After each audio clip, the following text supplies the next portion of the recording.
we'll be doing an Agnu run without using a repair bed throughout the entire run.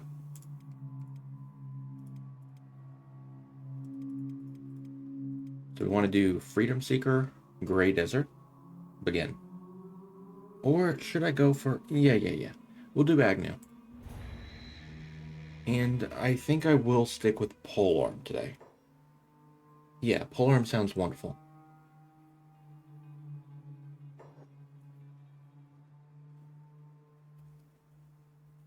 Just waiting for the game to load up.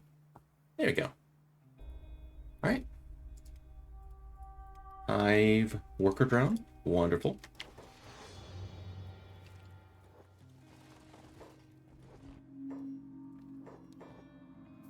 Scavenger Basket. Fantastic. We'll keep that on us. We don't need the food. And actually, we don't really need that much money. Although it still wouldn't be a bad idea for me to get a little bit.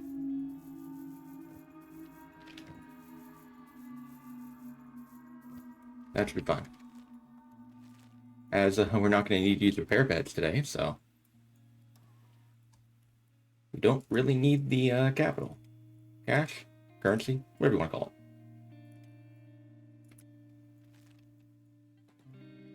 Moolah. The felines. That reminds me, I have to send a text message when we have a little bit of downtime regarding a cat. I can handle that later, though. Definitely can handle that later. But yeah, Cloud, so you asked how. How it's possible is we are extremely careful with the fights that we pick. For instance, I'm going to Toughness train in Fisherman Island. Then I'm going to lose my limbs in the Horrible Ruin. That way we can lose our limbs without taking a ton of wear damage in my head, chest, stomach, so on.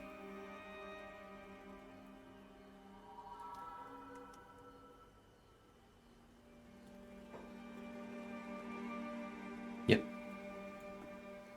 I think we should probably have like maybe 15, maybe 20 points of wear damage, we'll see. When we're done toughness training, it all depends.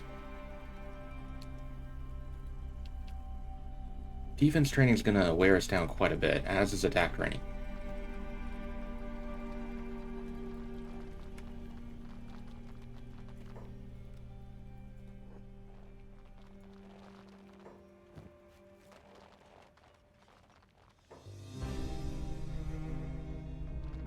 Sorry, Screamer. No can do, buddy. Padding and Maple's barking. Alright, we'll try out lockpicking today. Surely we can get him out quickly, right? For sure. I'll take those pants, buddy, and Agnu. Let's do this. Come on. Second try, please.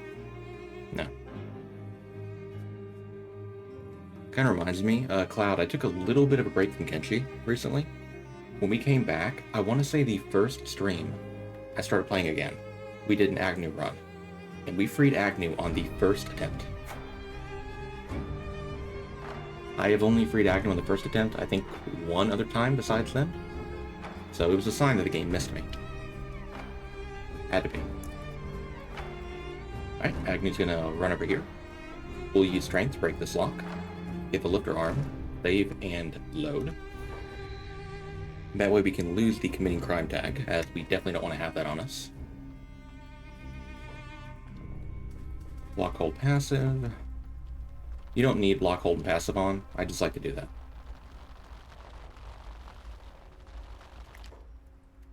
Alright, so today we are heading straight east. Let me think for a moment. If I go over to Tengu's Vault, I can get the armor without having to risk getting hit by a big thing. Then I go to Black Desert to get the robotic limbs I need. Technically, I already have the required limbs I need as well if I go to the lab over here. The only issue is if I go to Brink, pulling the guards in Brink to the unwanted zone can sometimes get me hit, sometimes they don't get knocked out. I think I'm going to go up north. We're going to go, we're going to go to Tengu's Vault. Usually I go to Brink if I'm doing a like maxed population run, because a massive group of animals can normally take care of a gate sergeant and a few gate guards. A single beak thing nest or like two beak thing nest probably won't be able to. So, and the laser beams in Venge are not consistent enough to use to knock people out. So,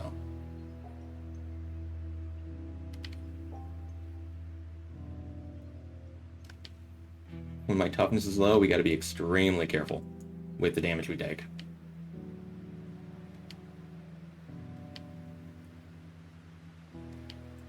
A single hit from this dude could knock my health down by like 4. Maybe, I don't think I'm over exaggerating, am I? 63? Yeah, it definitely could. He could do 100 damage to me with my toughness level, which would mean that my max health would go down by 4 in that body part. Cool. I only remembered him doing 100 damage because one time Screamer the False has killed me. Might I add, it was a bullcrap kill that wasn't fair, but, you know, that's besides the point.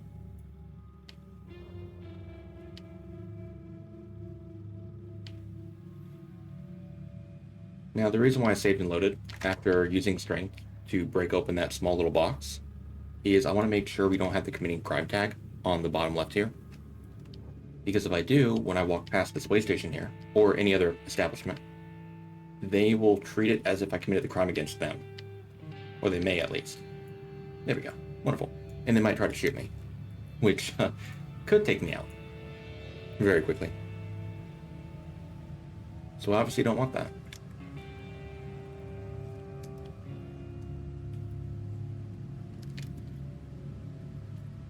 Faction name, Restless. Complete opposite of my narcoleptic self.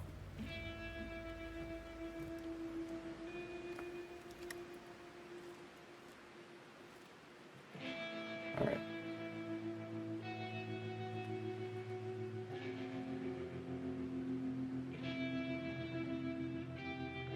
And, Yeah. We'll go Black Desert. We'll get, potentially the better robotic limbs. Who was chasing you? Who was chasing me was a few thralls.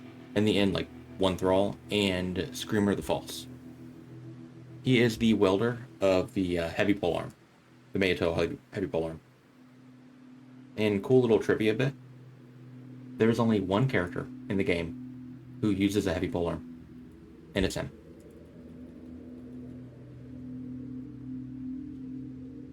I want to say it is tied with... Is it Foreign Saber? I think Foreign Saber is the other weapon that there's only like one of, and that's a Bugmaster, if I'm not mistaken. I don't think I'm forgetting anybody. Doesn't Screamer have the weapon you want? No. I don't think I'm going to be doing a heavy polearm run today. I'll probably be doing a polearm run, like normal old polearm.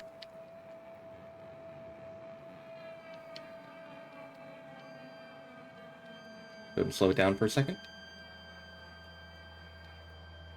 Okay, cool. It's important to make sure when you go like right around this area here that they're still on you. Rarely they can decide they want to just run back to the, gate.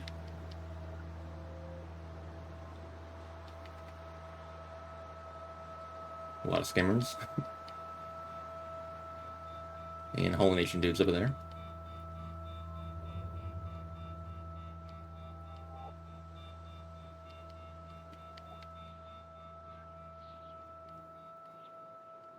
Okay, I need to approach the gas cloud here. Wonderful.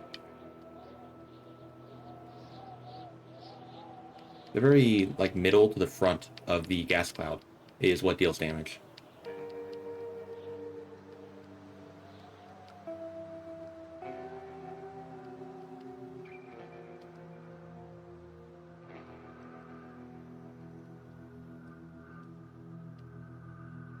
Bit off topic, but have you ever done a slave start? I have.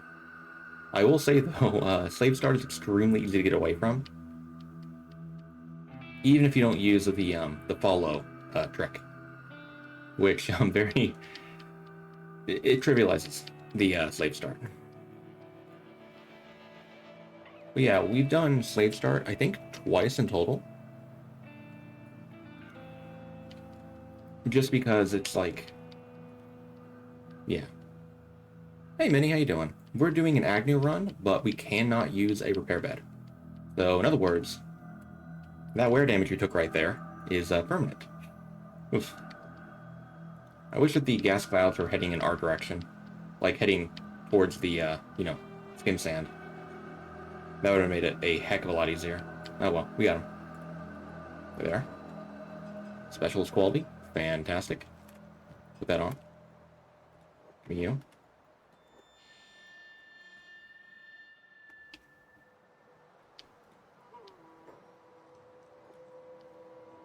There we go. Alright, they're dead.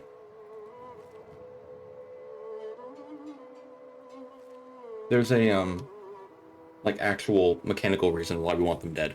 It's not just to be rude to them, or, like, pick on them.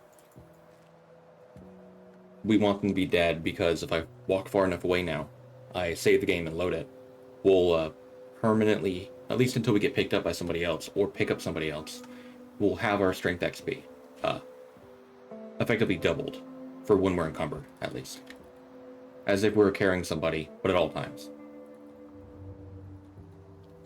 Now, we're not encumbered right now, but... Well, really encumbered, but we will be later on. Potentially. We'll see. Depends on if we get lucky enough.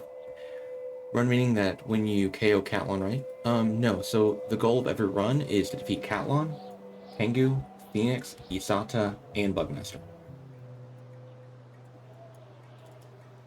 And in this run, I guess you could say Southern Hive Queen, technically.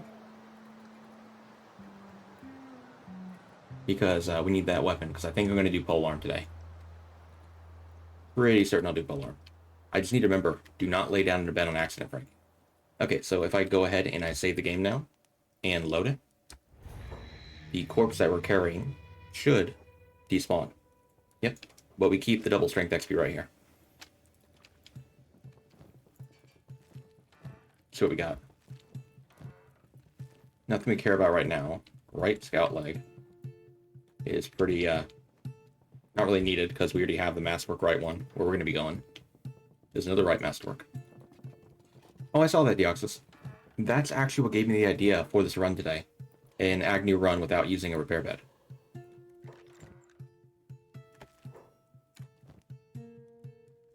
Oh, I don't have tools on me. I left the tools. Well, that's fine. Let's just walk over here. Grab tools.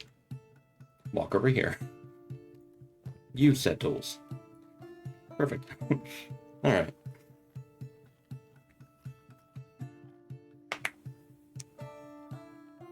Ideally, I want to get myself like a KLR left leg, right leg, a left arm, skeleton arm,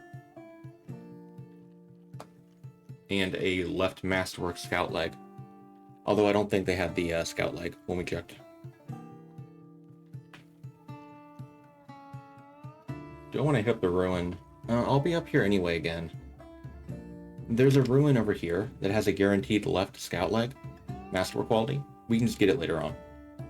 Getting like a specialist one for the time being is okay as well. Alright. Once this value right here gets to, what is it again? 162? 168, something like that. We can break up the strength. There we are. Oh, wow. KLR left and right. Don't mind if I do. Wait, that was another left I want to go take. Okay, left and right. Any thoughts on what you posted? A lot of it is very mod-heavy content, which usually I kind of steer clear of, but I could look into it potentially. I actually opened it up as I was starting up the stream, and I was like, you know what? I'm going to see if I get like an idea from what you posted. And that's what gave me the idea for today's run. Thief arm? Yeah, we'll take thief arm. I do not need the left skeleton arm. We have a masterwork where we're going.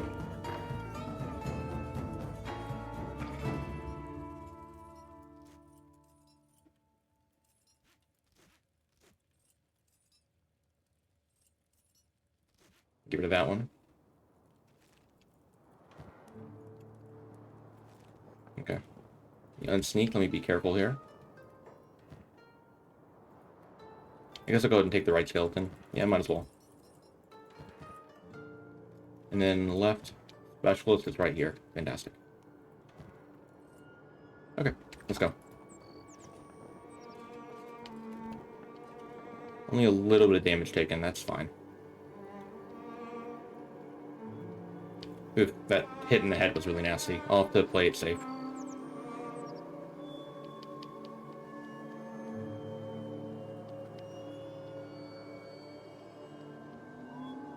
And not do it at 5 times speed right now, although I'm very impatient. I gotta play it smart. You mean with mods and everything, because I think you've done everything in vanilla? Maybe I have.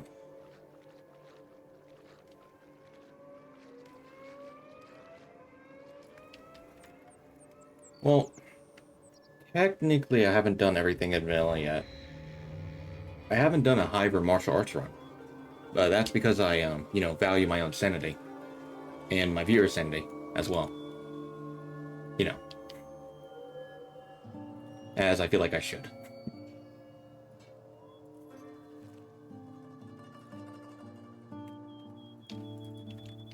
I'm glad I got tools, though. That's great. Or a swamp turtle run. Well, that's not really vanilla, you know?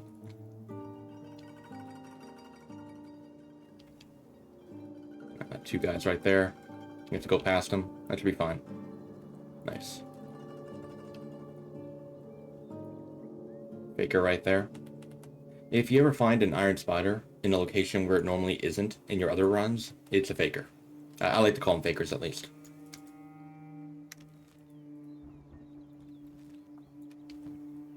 Alright, so left and right, we got ourselves a right skeleton arm. Sorry, right thief arm. Doing pretty good. Move that here, move that there.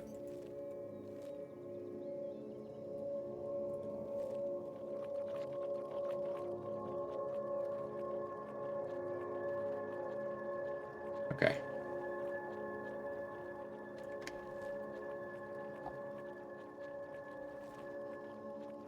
Now, what level of toughness do I want to go for? I'm probably going to go for like 95 or 98. We'll see. Depends on how things go. You had a browser crash? I'm sorry, man. What does your browser crash so often, man?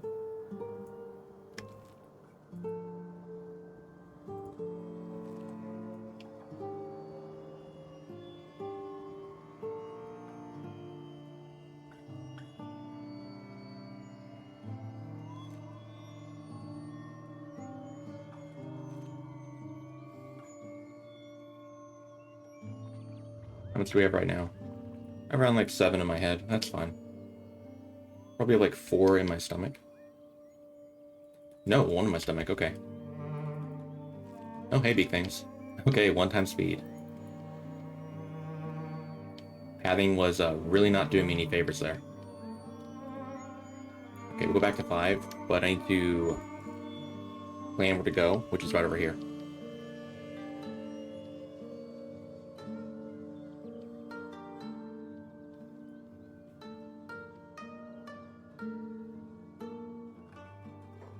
We're making our way to my favorite bar in the entire game. This bar, like, for real, like, carried me as a newbie. Letting the game load real quick. You can buy Gohan here for 25% off. Because they use the swamper culture. Like, trade culture. And on top of that, the beds are free in here. Not that that's gonna, you know, be of any use to us today. Normally, I would just, you know, run away past those guys and just, you know, outrun them pretty easily by just turning a corner, but I want to play it extremely safe right now, so. Yeah, look at that. Free beds, dude. So good. Alright, let's go.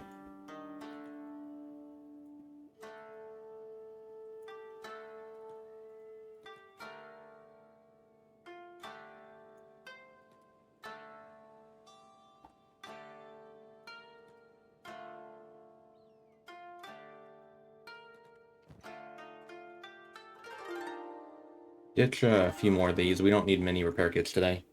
I even think the 3 might be too much. We'll see. Well, no, when we defense train, we'll need a decent bit. Random bar in the middle of nowhere. So, I don't think I've ever had anybody agree with me so far, but I like to call it Shim's foot, because it looks like a footprint, doesn't it? Whenever I tell people where it's at, and I say look for the foot looking like mountain ridge in the northeast of Shim, they have no idea what I'm talking about.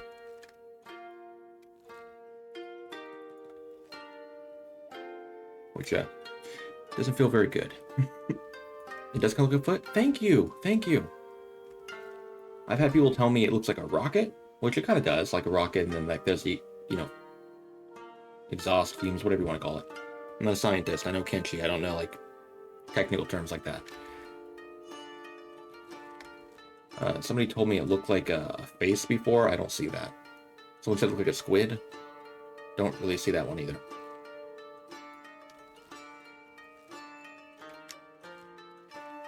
Hispanic group over there. Oh no, it's a nomad camp. Okay, cool.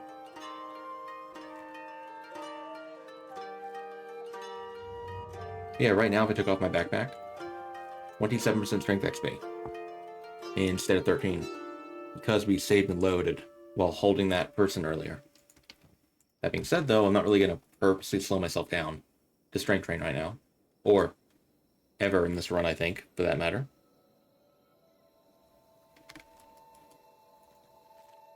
It has toes. Thank you. Thank you.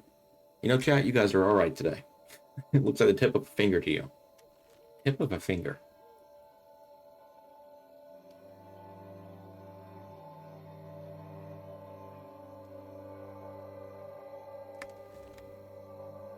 Maybe?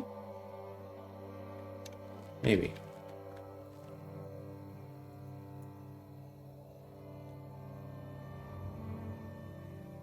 Man, I have so many memories of this place here. I like it.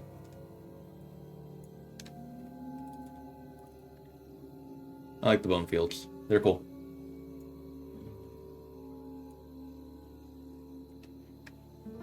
Very dangerous, but also very cool. Especially when you have 4 toughness, like we do.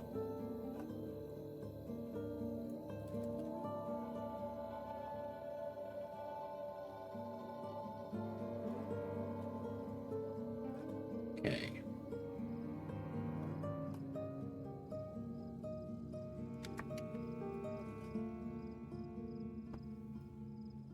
I mean, so far so good. Nothing's really come across us. I appreciate that. Granted, we did just get here, so there's still time. There's definitely still time.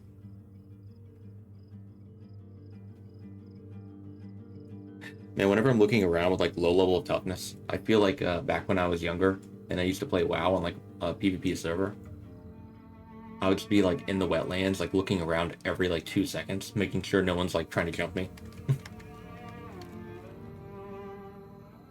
I only played on a PvP server because my friend did too. I was not good at PvP, I did not like PvP, but I wanted to play in the same server as him. Realm? What do they call it in WoW again? Been a long time. Couldn't even tell you the name of the server.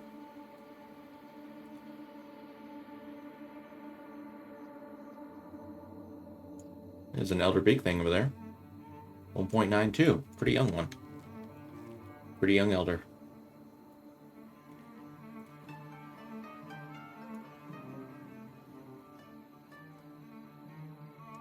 Alright.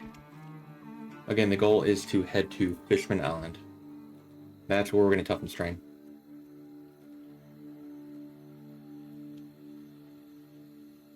Lose line of sight. Perfect.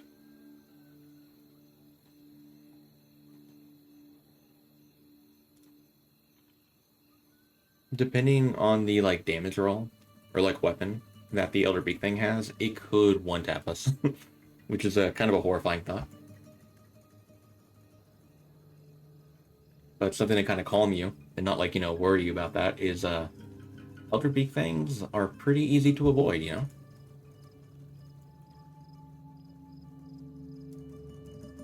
In this run, can you showcase the Black Desert base you said about last train? I'll try to. Oh, dang. I gotta make sure I'm looking out.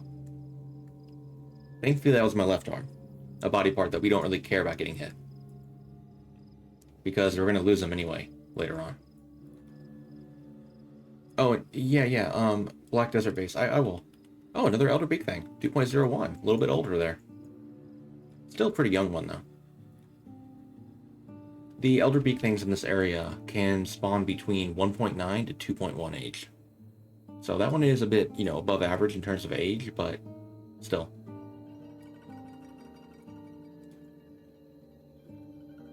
It ain't like, you know, that old. Hey, Leviathan. You're pretty young, aren't you? Yeah, 0.96. Leviathans can spawn between 0.9 to 1.0. The loner spawns, at least. There we are. We lost them all. Alright. I think I'm gonna keep my armor on today. Yeah. Well, the place where I was talking about for rain is if you expand your base. So you want to build your base, I think like 200 iron, 200 copper is like around here, I want to say. There's a location that's like a little bit more to the west. Then you expand your base into either Iron Valley or Deadlands, as they have non-stop acid rain. That's where you get the water from. And it's only water for watering your hydroponic crops on the top floor of your buildings, to be clear. You can't, like, collect water with a rain collector. That's what I was referring to. And if you're curious how to, like, expand your base, just, you know... Oh, don't unpause on me, game. You start building it, and then after that, you want to click, like, Shift F12. You'll see where the radius is for your base. Well, once we click confirm here. Oh, I didn't mean to actually click that. My bad. Delete that one. Okay, let me do this. Build. Small shack. Place that down right here. Go like that. Shift F12. You'll see like where the radius is for like your circle. Then you click escape.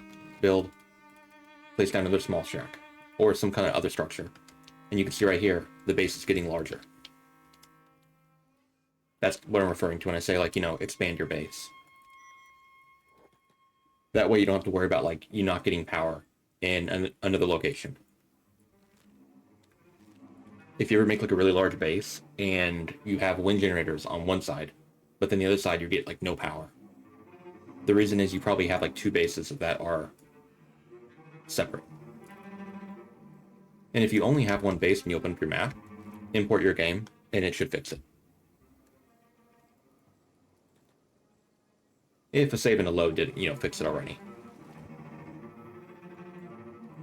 Okay, we found a group of gurglers. Fantastic.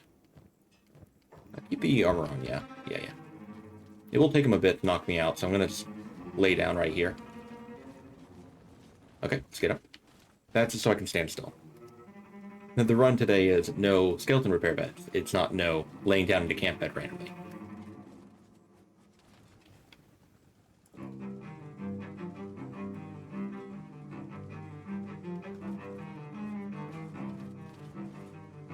This area is very good for toughness training. If you have like full masterwork armor as a soldier bot, in ideal setup, like you have the maximum units that give you toughness XP around you at one time, and nothing disrupts you, you can get to 100 toughness from level 1 in about 2 game days. It's really insane.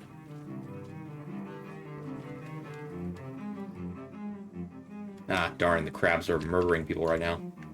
That's unfortunate. Burglars are disgusting. You said it, not me. I think they're kind of cute in like that pug way, you know? Like that ugly cute, you know?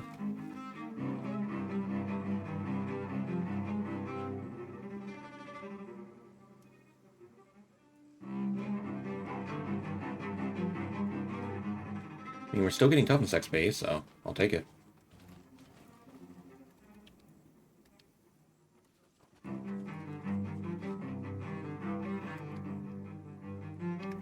Trying to herd them away from the crabs over there, but that didn't work out that well.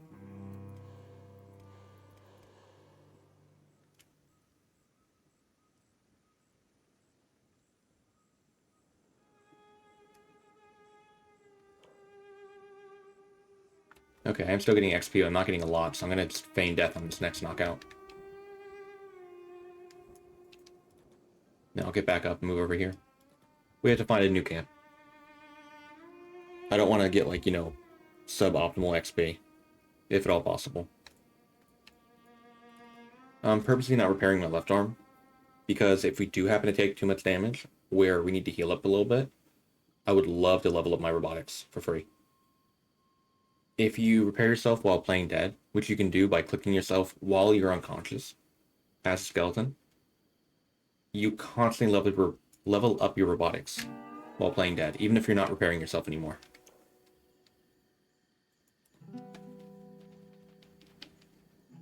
Okay, good.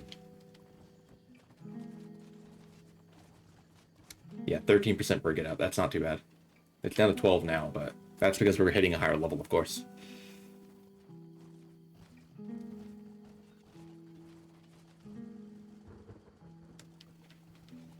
Yeah, I think I will go for like 95. Yeah. Yeah.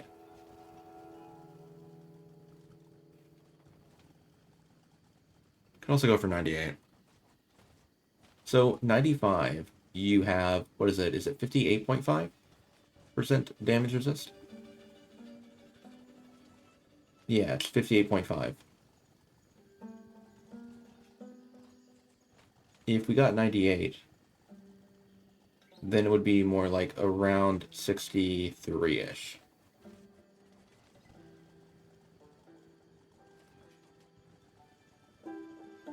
Depending on the damage it takes to get to that point, that might be worth it.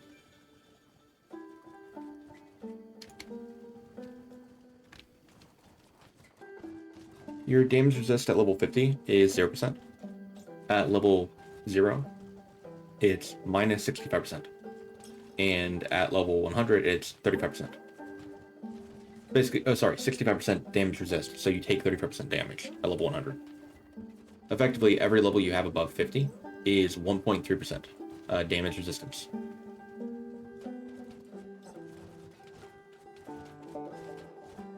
And to be clear, when I say level, even like a percentage in a level in toughness counts.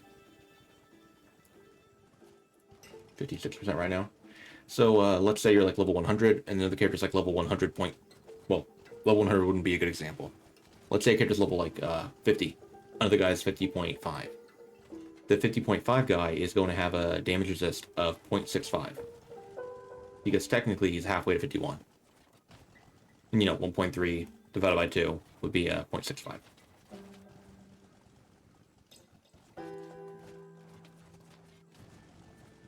Doing pretty solid so far. God, look at the downtime, dude. Just a reminder, we're only wearing specialist quality armor right now. Imagine if we wore Masterwork. God forbid, imagine if we had, like, crab armor. Which is the armor that has the highest blunt resist. Which is what these guys are mostly doing to me here.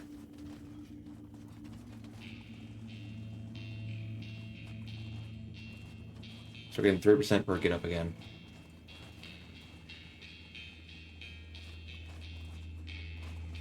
Leg ain't doing too hot.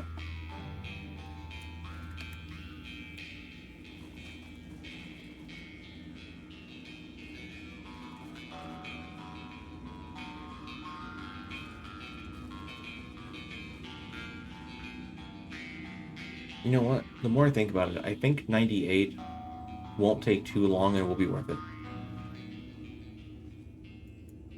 Yeah, I think it'll be worth it.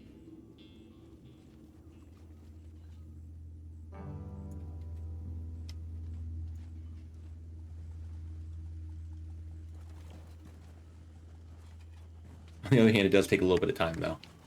But, yeah. It's kind of sad that they can't even, like, damage me faster than I'm healing.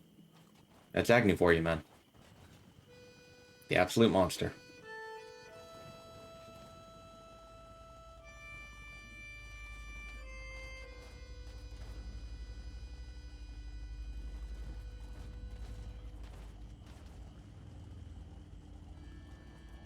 Here's what we'll do. We'll go for 97. Once we hit 97, I'm going to issue a command to repair myself so I can level up my robotics a little bit. Then we'll go into the actual lab to get... do I have a...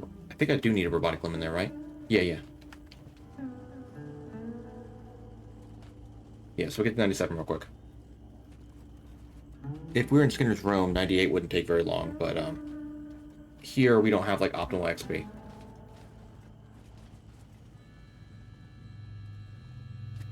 Agnu, Agni Kai? Agni Kai. Isn't that from, like, Avatar? Or is that something else?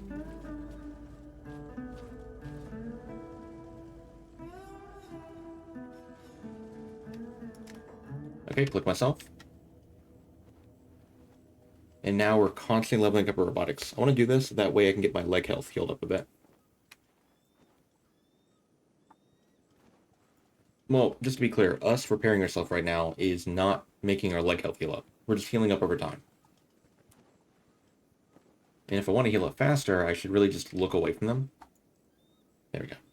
You heal slower the more units on screen, so by keeping them off screen, I'll level up a bit faster. Or sorry, heal a bit faster. Sorry. Yes, Avatar reference? Yeah, you got it. Cool. I don't get references very often, so happy I got that one. And the question is, what level of robotics do I want to stop at? Hey, Bears for L, thanks for following, man. Welcome to Goose Game. Dude, 16, 16, 16. Nice.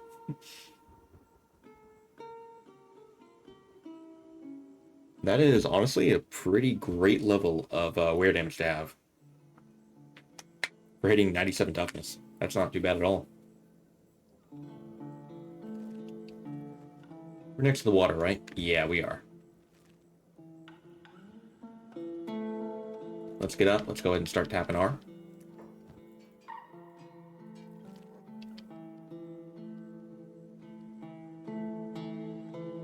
In the water, they won't be able to attack me. There we go.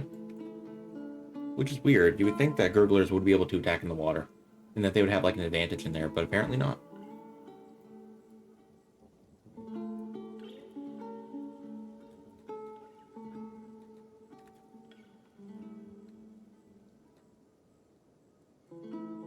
Okay, looks like they forgot about me. Fish people can't attack in water? Yeah. And they can't even swim, by the way. The fish people walk underwater, like a skeleton.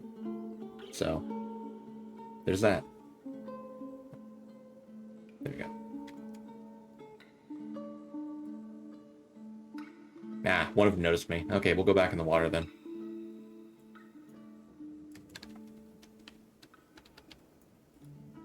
What did I see right there? Oh, a group of gurglers going in the water. Okay. I was confused for a moment. Oh, one of them followed me in here. Poor guy. Yeah, if gurglers could swim, though, they would be the fastest swimmers in all of Kenshi. They have a really, like, insanely high swim speed multiplier. Kind of like raptors. Raptors have a very high swim speed multiplier, but they don't swim either. Bulls and beak things, I want to say, are technically the fastest, like, swimmers in the game.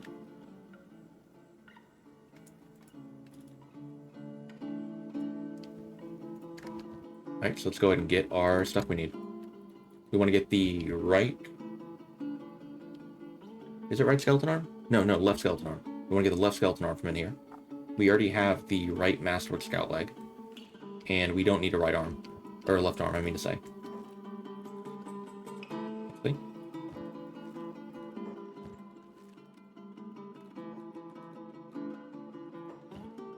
AI core, garbage. There's the scout leg. I said we don't need. Okay, I'm gonna go and put the armor on real quick. Just in case, you know... This is, or Mr., you know, King Gurgler decides to take a smack at me. I don't want to take that much wear damage if I can help it. There it is. Left arm. Perfect. Alright, let's bail.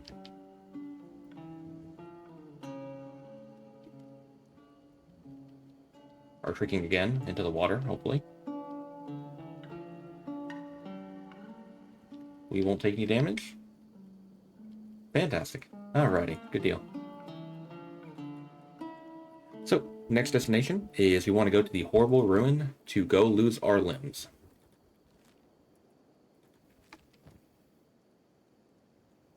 Left and... Okay, left and right. Okay. Ooh. Wonderful.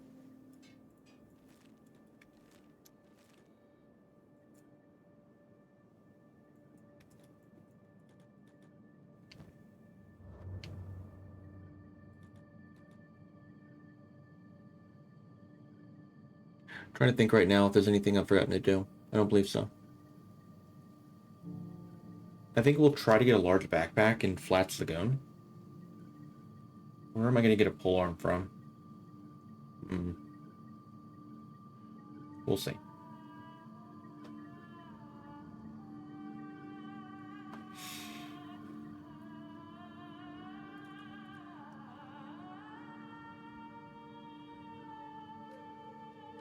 There's no guaranteed polearm spawn, I think. On the ground, at least. Like rusted junk, I mean. That should be fine.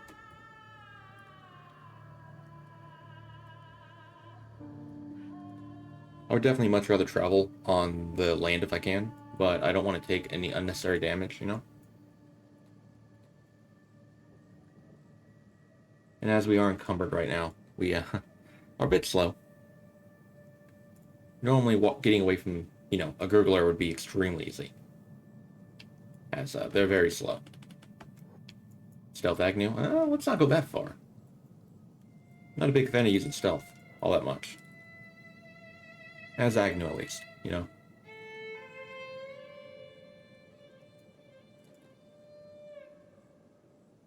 I feel like Agnu's version of stealth would be just running at people and screaming at them. That way they act like they don't know he's there.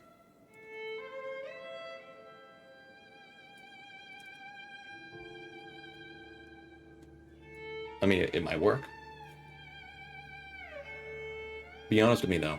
If Agnu walked up to you and started yelling at you, what would you do? I would probably do anything I could do to not provoke him, you know? Do you think stealth is overpowered? When your stealth is like 90, you move so fast? Not really overpowered. And hey, Felson, how you doing? Sorry, it's Felson. There you go. I don't think it's really overpowered. Stealth levels up very fast, that is true. But it's not like you go faster than a character who's not sneaking. When you hit 90, you're going at your normal movement speed. That being said, though, assassination is definitely incredibly powerful. Which, I mean, you don't really need high stealth to assassinate people. It would be useful, though. Like, if somebody's sleeping, you can just sneak beside them most of the time, even without a high stealth level, and assassinate them. But, you know. I would say stealth's very useful, though. But I wouldn't say overpowered at all. It's not like we get damage multipliers, like, to our first strike after we, you know, break stealth. It's not like we're in Skyrim, you know? We're doing 15 times damage, or like, what is it, 6 times with the bow? I can't remember. Only recently did I play through Skyrim as a stealth character, and I got extremely bored very quickly. I know what people mean now about stealth being OP in that game. It was incredibly busted.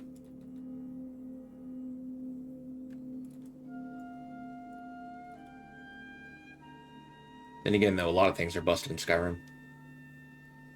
The stealth archer archetype, yeah. But I still will say, nothing beats, in my opinion, like, how it feels to play as, like, a summoner mixed with a one-handed, like, fighter. Like, using a one-handed weapon combined with, like, in your other hand, like a summon, or like conjuration or healing or like a ward. I love that play style.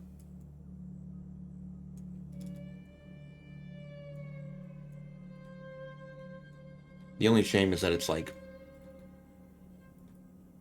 difficult to, like, block and stuff when you have a spell and you're offhand, you know?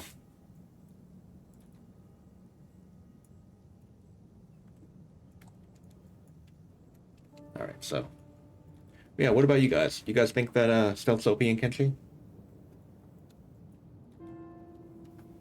Because I still stand by. I think that stealth would be OP if you got like a damage bonus, but you don't. So it's just a good quality of life thing, I feel. Stealth's very helpful for new players like you. Or well, I mean, you said like me, but you know, I'm reading it as me. Yeah, stealth's very good. It helps that it levels up very, very fast. That's for dang sure. Like you can take like what, like a minute real lifetime as a Scorchlander, and hit up to like effectively 100 stealth. You know, 83. But if you're naked, 20% bonus, so 100. That's pretty cool. You haven't played enough hours to say so? Haven't thought about stealth or used it before? Yeah, just what stealth basically does in Kenshi is you just can avoid being seen. That's kind of the gist of it. It's not really useful for like scouting out stuff. Like in games like Skyrim, like games where you control like one character. You can use stealth to like, you know, sneak around an area, kind of scout it out a little bit. In Kenshi, your camera's not locked to your character. You know, you can move it around. You can go between floors up and down. So you don't really need stealth for that reason.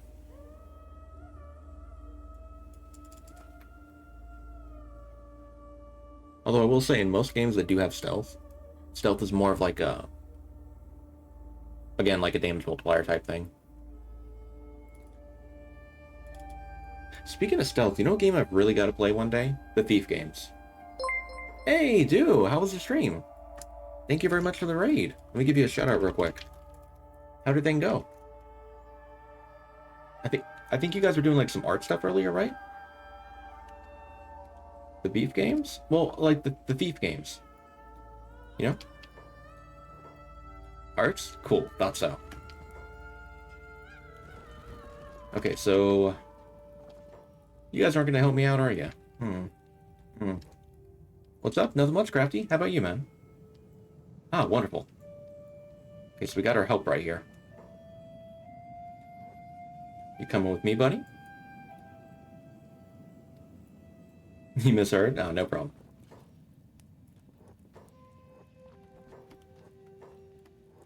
It's unfortunate that that guy's attacking me now. Hey, Iron Spider. You mind assisting me? Thank you. You're a real one, Iron Spider.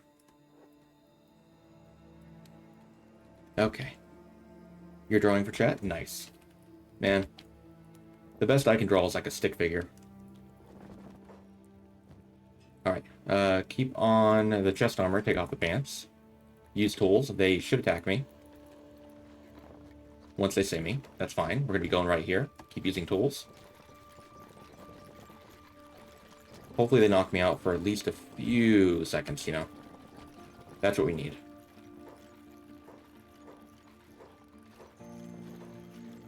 Come on, buddy, knock me out for a few seconds, please.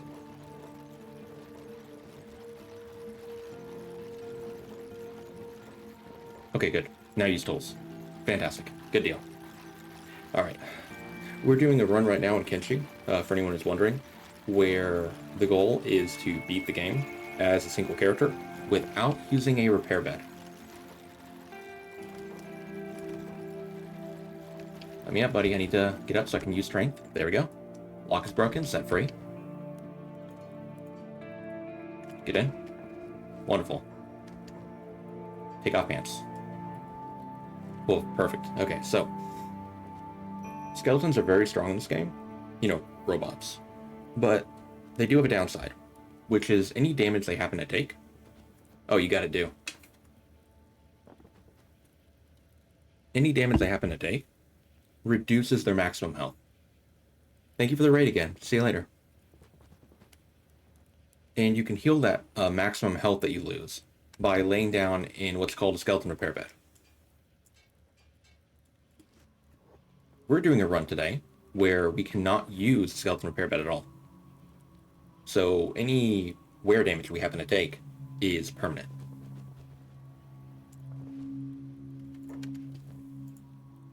Ooh, very minimal blood loss on that leg.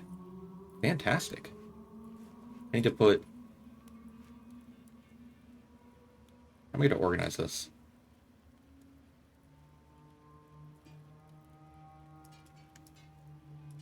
Like that, and then I put this in here and do that. That way I don't repair myself. Good. Okay.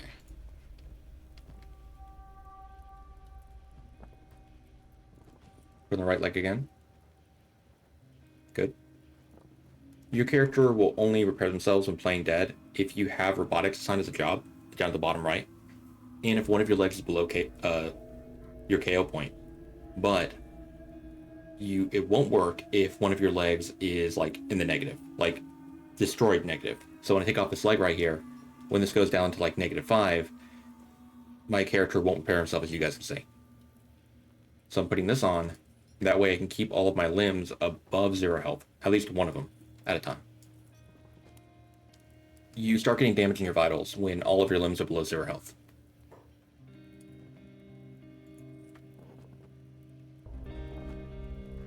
Ooh, quite a lot of blood loss on that one. That should still be fine, though.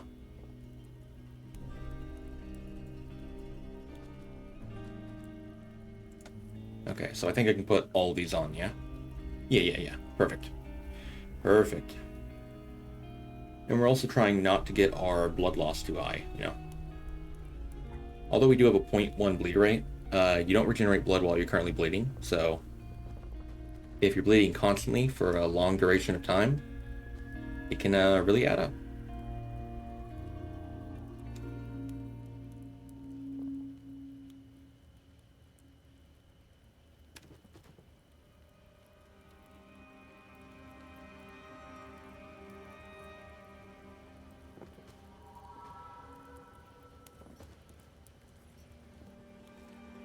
Alright, so yeah, we'll be able to lose our left arm. Fantastic.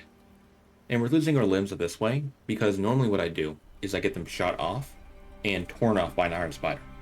The shot off part is from the harpoon. You take a heck of a lot of wear damage by doing that. So we can't really do that safely. Peeler machines don't give you toughness for taking damage from them, but they also don't assign or apply wear damage. There we are. Now, were either of these damaged at all? Not that one. How about you? You were damaged a little bit. I'll heal up both KLRs real quick. The righty over here was damaged, correct? Yeah, get that patched up. It wouldn't hurt to get my robotics up a bit.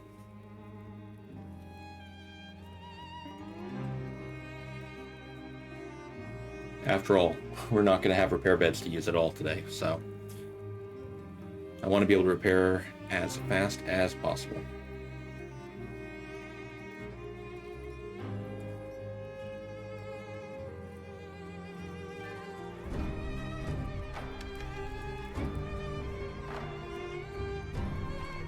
Wonderful.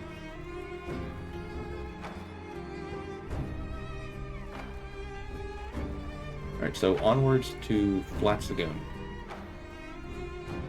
where I will hopefully be able to get myself a large backpack.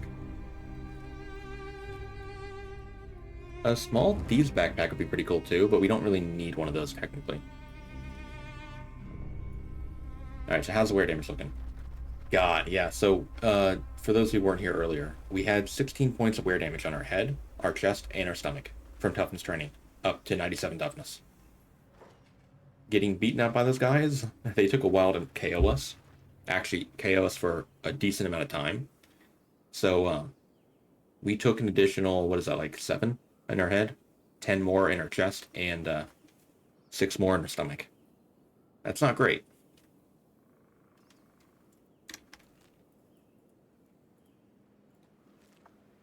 And if anyone's curious, the reason why I took my pants off and I only had my chest armor on is I was trying to get my legs destroyed, or like hit down below my KO point, so I could crawl and use tools to break open the peeler machine.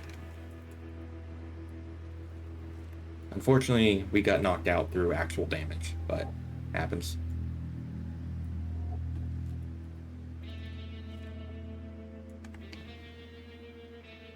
Okay, so Flats Lagoon, hopefully nobody will be, like, guarding the large backpack container. You know, let's swing by Morn first. Morn and then Flats Lagoon. Morn also can have a large backpack in the shop.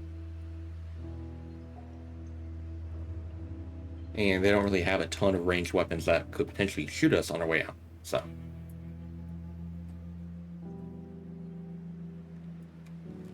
That does interest me a little bit more.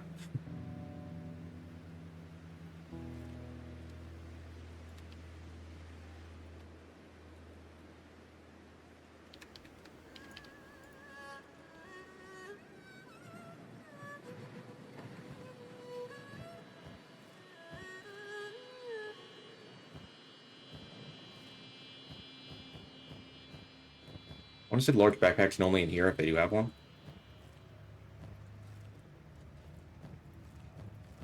We'll check all the unlocked containers first of all, just in case.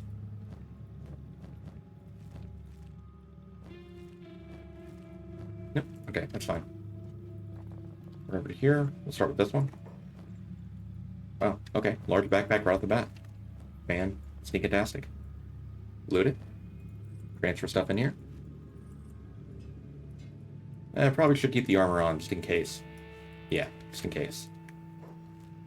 We take any hits on the way out. Okay, we're good.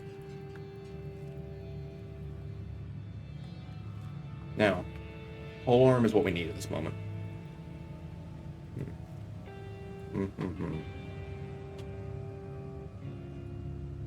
We also would like to get masterwork left leg another location of. Right skeleton arm would be great too.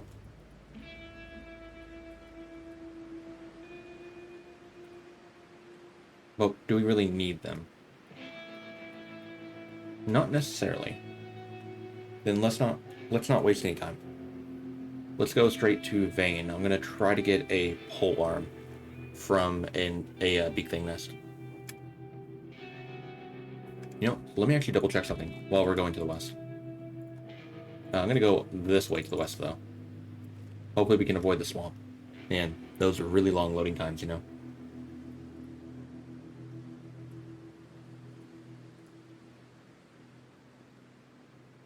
Go to character, let me go to Hive.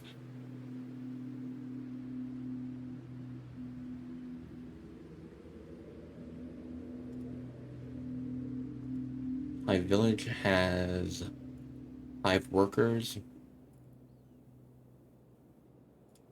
Okay, not the workers.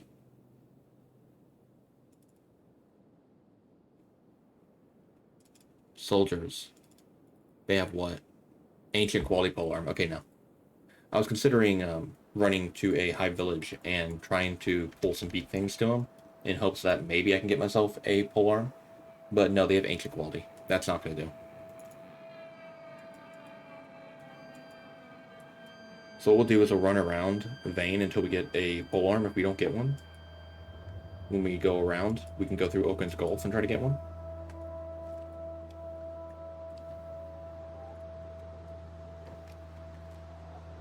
And if it comes down to it, I wouldn't be opposed to using a Naginata when training up my attack and defense and stuff, if we end up finding one of those. Although, do those spawn in Animal Nest? I can never remember. I think they can.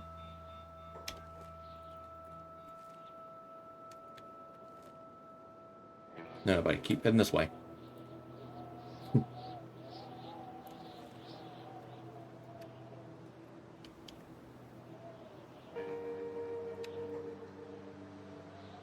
The area load, then we can go straight west. There we go. Wonderful.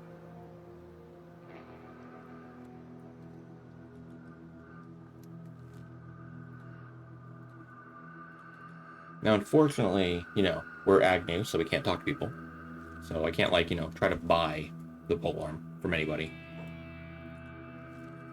So we'll just have to resort to, yeah, looting it from an animal nest, maybe. We'll see.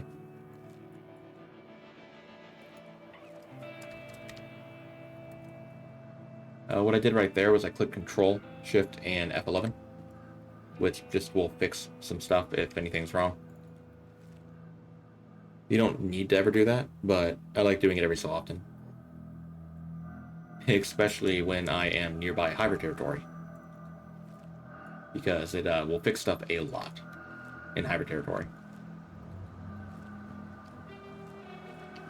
Okay, keep that on for right now. What's the strength at? 53? That's pretty solid. You only need 40 strength to properly wield a polearm. So, I won't really need the strength train today, honestly. Even though more strength would be more damage, it's not really required. Polearm's pretty dang great.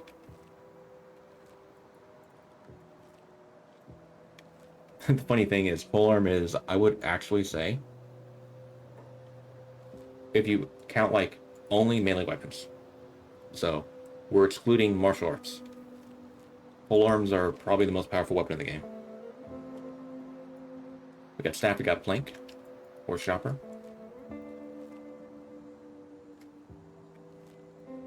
Now, if it comes down to it, I could also research how to make the polearm by grabbing the blueprint from a high village. That's not a rusted junk polearm, so leave that be.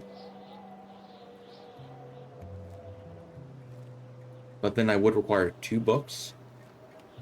I don't know how many iron plates you need for polearm itself, but I know we need 6 for the weaponsmithing table.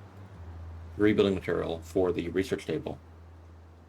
I think it might be like 6, it might be like 8 for polearm. I'm not sure. I know 6 is Naginata. I'm not sure if polearm is any different.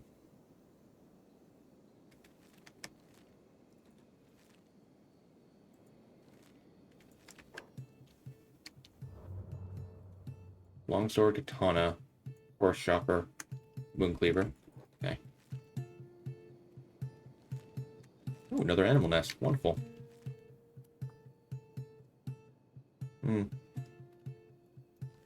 Question is, would I be against using like a heavy polearm when attack training? If I find a rusted junk heavy polearm, I might use it. Not when defense training, when attack training. Defense training, we want to get like a polearm or Naginata.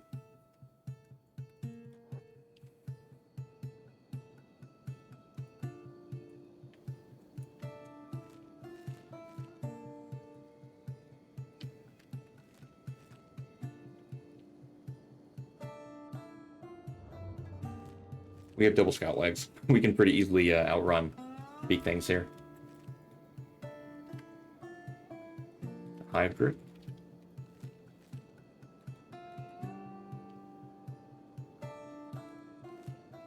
And if anyone's curious, the reason I keep opening the map every so often is it updates constantly depending on where the camera's at. So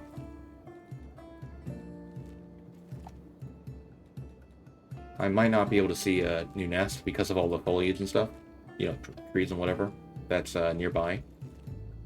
But the map will show me where it's at, if there is one nearby. Oh, the rain stopped. Oh, wonderful. I appreciate that a lot.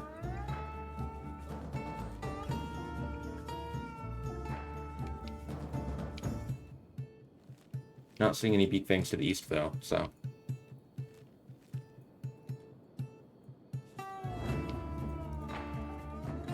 If you see a beak thing in vain, it spawned from a nest, as they don't spawn naturally without one. In this area, at least, to be clear. In Gut, they definitely do. Bone fields, yeah.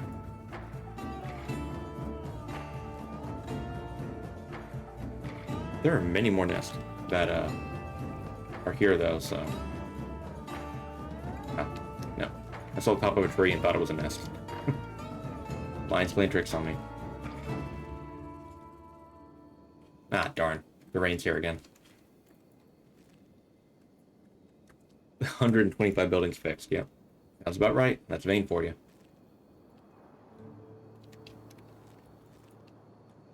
Okay, another one. Nope, speak thing eggs. technically it's possible to get a big thing nest with 1 egg, and it's also possible to get one with up to 30. I've only seen a 30 egg nest, at least that I know of, in all of my time of playing Kenshi. It's a Ninja Blade, Bolt Saber. Bolt Saber, my bad. Basically, to get a 30 egg nest, you need to, 1, get a roll of 10 debris. Each big thing nest can have between 1 to 10 debris. And then each one of those 10 debris have to roll 3 eggs. So it's incredibly rare.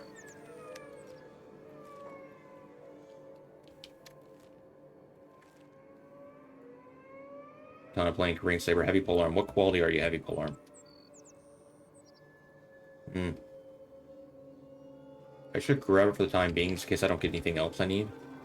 It's not the quality we really want, though, but still, it could potentially work in a pinch if we need it to.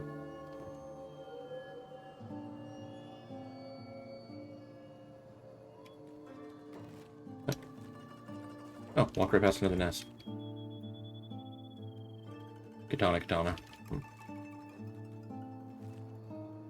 So in my normal runs, I limit myself to only use one specific name type weapon. So like only Falling Sun, or only Fragment only Blink. When it comes to runs that are more challenging, like some modded runs that have like a modded weapon, if it's like they don't have like a low quality version of that weapon available, or a challenge like this, you know, where we don't heal ourselves in a repair bed, I allow myself to use like other variants of that weapon, or like, you know, ones that are in the same weapon category.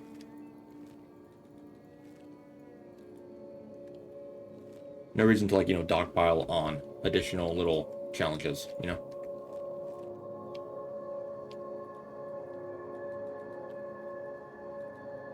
I'm looking for a rusty chunk weapon to train my attack and defense with. And we really want to get a rusty chunk, like polearm, because that would be...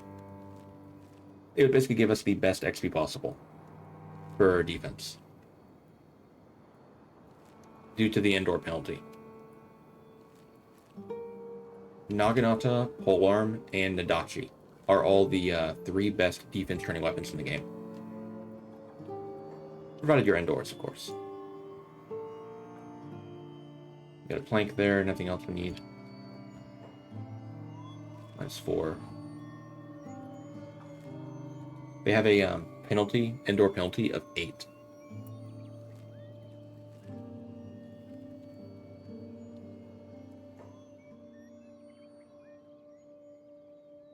Oh. Okay, so we'll check around here, up north now. We could find it in like a bone dog nest. Fragment axe. The good thing about bone dog nest is that they are, they don't have like a ton of loot, or like a ton of eggs that are kind of like, you know, crowding the loot pool. So it will be a little bit easier to find our weapon when there's only like, you know, 2 or 3 items on the ground.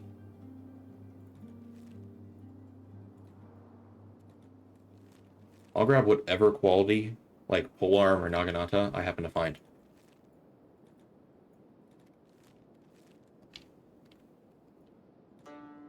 Not heavy polearm.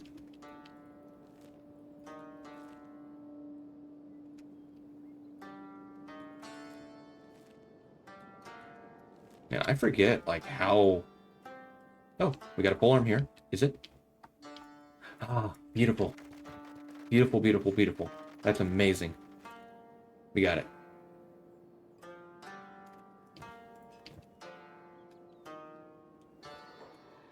Good. And what quality are you, heavy polearm? Not low enough. You want the orange color. That's rusted junk. Nice find? Yeah, heck yeah. That was definitely a nice find. Because look at that indoor penalty right there. -8. And defense bonus, -1 because of rusted junk. So that is -9 when we're indoors. That, paired with the large backpack, is -19 defense.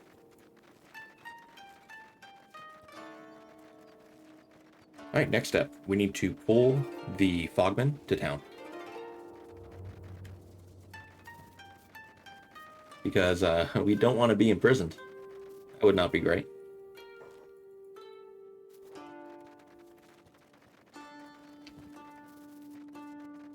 Man, I'm really happy with the results so far. Really good start.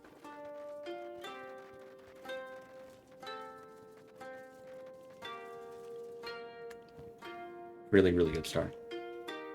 Hey, dodge is 73. We're not really going to be relying on dodge today, to be clear. Usually, I like to level up my dodge to like 95. We're not bothering with dodge today. Not at all. And to be clear, I only level up my dodge when I'm playing as a skeleton character, because it's so easy to level up. Using a repair bed. You know.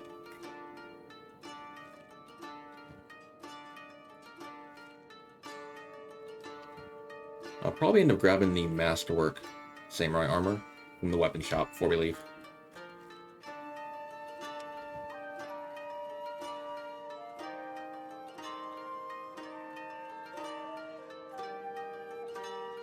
Heck, we'll grab it before we start training. It'll actually be worth it in today's run, provided it's not inside of a like safe.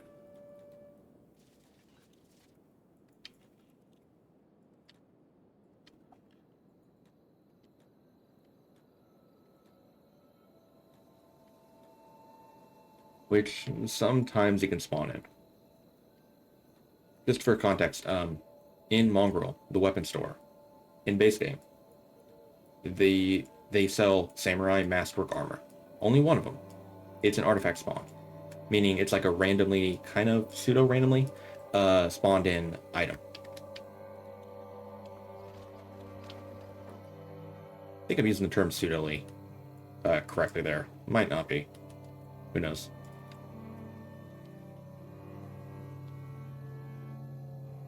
The gist of it is, it's an item that doesn't spawn in through the loot pool, like the vendor list of the shopkeeper, but just as an artifact.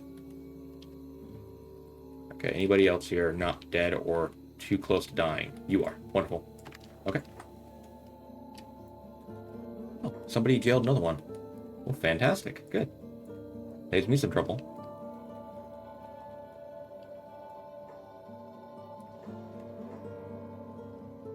It's gonna take a while to break this down, ain't it? Not too long. Not too long.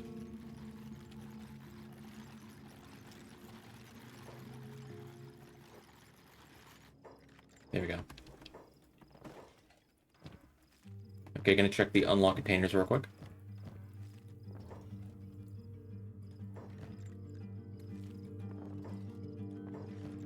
And the, barely locked ones. Of course.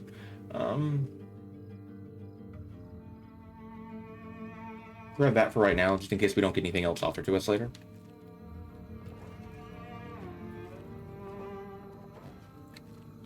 Combat cleaver. Can't open that with my strength level alone right now. See? Staff. Walkie. Nothing. And nothing. Okay, so it is inside of a lock container. That's a shame. Oh well, we don't need masterwork. It's okay. It's in here, probably. But again, that's fine. Anyone here have a crossbow? You do. Let's get rid of that ASAP before he wakes up. Good. Anyone else? Not that I can see. Okay, let's begin. We are training up our defense right now.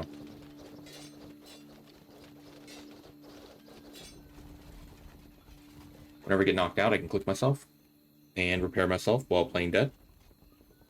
Then we just, rinse and repeat. Oh, Beep's trying to talk to me. I need to save and load. If Beep tries to talk to you, your character will not play dead. They'll get back up because Beep is trying to speak to him, and the dialogue check will basically wake your character up. It's really annoying. But yeah, we have to save and load here. Or Beep. Also, I don't want Beep to run in here and get himself beaten up. Hey, Dagonite, how you doing, man? Oh my god, he's still trying to do it right now. Okay, I need to save and load once more. Beep got shot in the chest by somebody. Beep, my guy.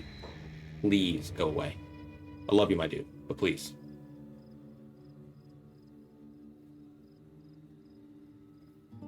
Did you miss Frankie suddenly complaining about the completely unrelated 20 cat girls in his backyard?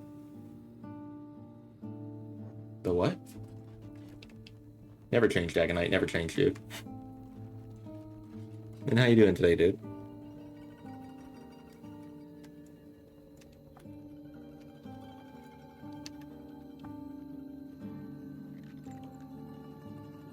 And what level of defense do I want to go for? I think I might go for like 85. I think 85 would be good enough.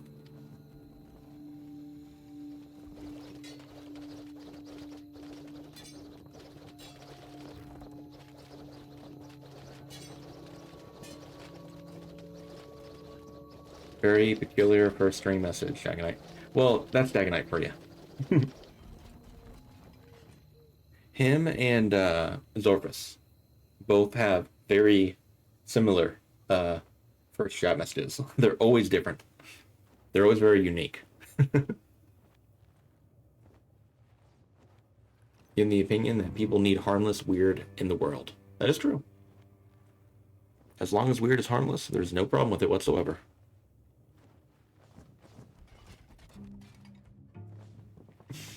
And how about you? I'm doing pretty good, man. I'm doing pretty good.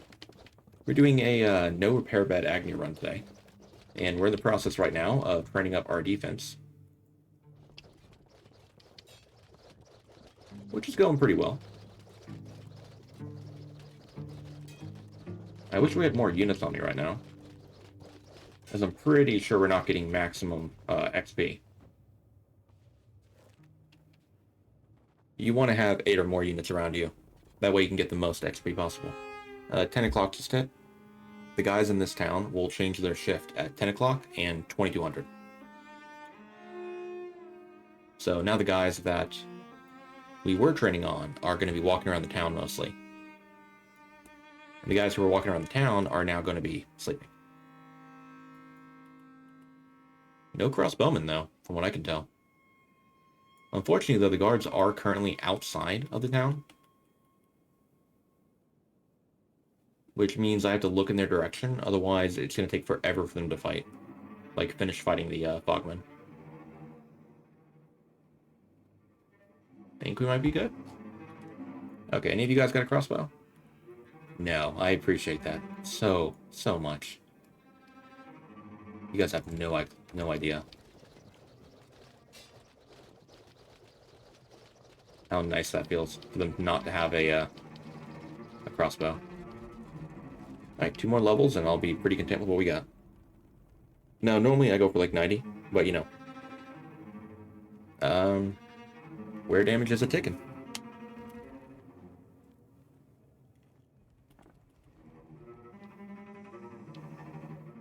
The guys currently in town don't have very good attack levels, so I'll wait for this group to come back.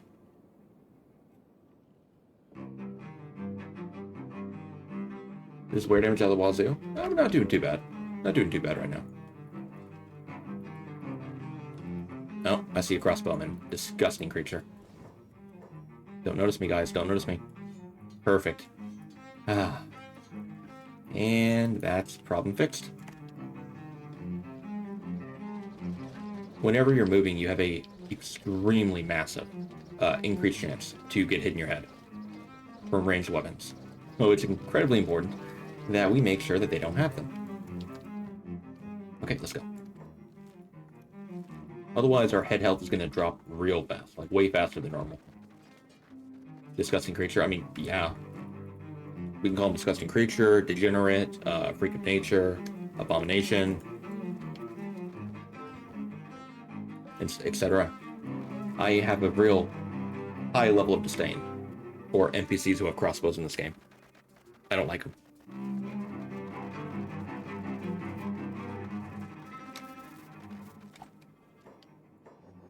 Undesirable, you know, insert other term there. Honestly, not too bad on wear damage right now. Of course, we still have to train up our attack, so we'll see how low our health is by the end of that, but so far so good.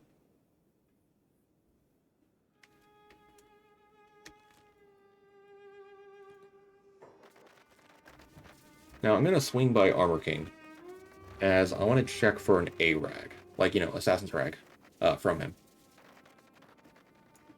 If at all possible, I would love to be able to avoid having to go to Ashland Dome 3. If we get like a specialist quality one, I'll be content with that. What high quality? High quality is cutting it a bit.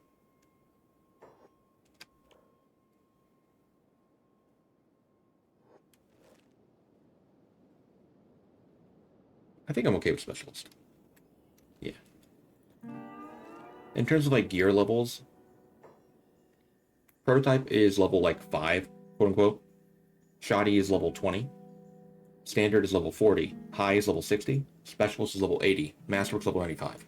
So the jump from specialist to masterwork when you're using like lighter armor isn't that big of a deal. For heavy armor, it could be.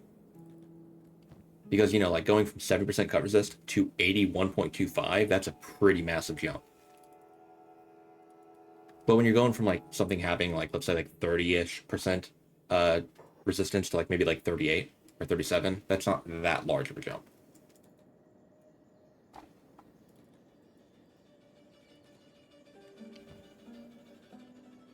Yeah. Oh, and the 81.25 number I was saying is the cut resist of Masterwork Samurai armor.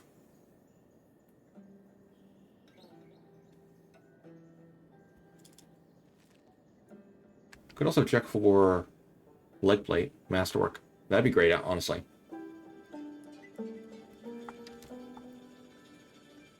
There's a guaranteed one all the way up here, but I don't want to have to go all the way up here to get it, so. Walk here, activate sneak. Okay, walk over here.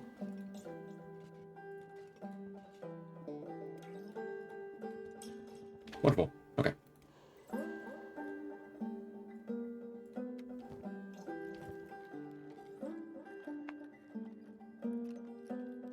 The guys in here don't have a dialogue package. Only if Armor King sees you will they attack you. And then, as is my way, I go quiet as he puts around the apartment. Well, have fun in your apartment, man. I could have used strength to break that lock way before. I kind of zoned out for a second. Bobby.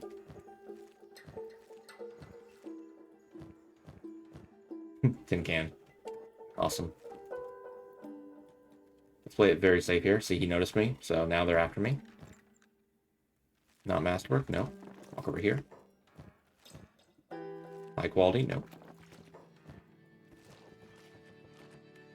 The loop around here. Good. Good. Empty one. High quality again. Darn. Bummer. These windows aren't going to clean themselves, right? Is there a way I can, please? Oh, you're cleaning around the house? I actually cleaned some curtains earlier today around the house. Man, you don't realize how much dust gets on the curtains until you finally take them down, and jeez. Oh. Those things were in a need, or like in a need. Really need to be cleaned. However you phrase that. You live in a desert, the dust is eternal? Dang, dude. How is it living in a desert? Because I'm here in Florida, which is like... As much as I do joke around about the humidity being horrible, which it is, it's generally pretty good. Like, I kind of like it here.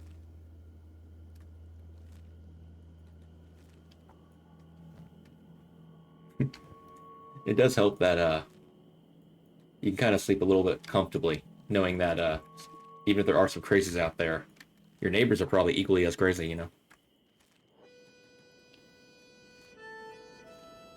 As long as you get along with your neighbors, you're in pretty good shape.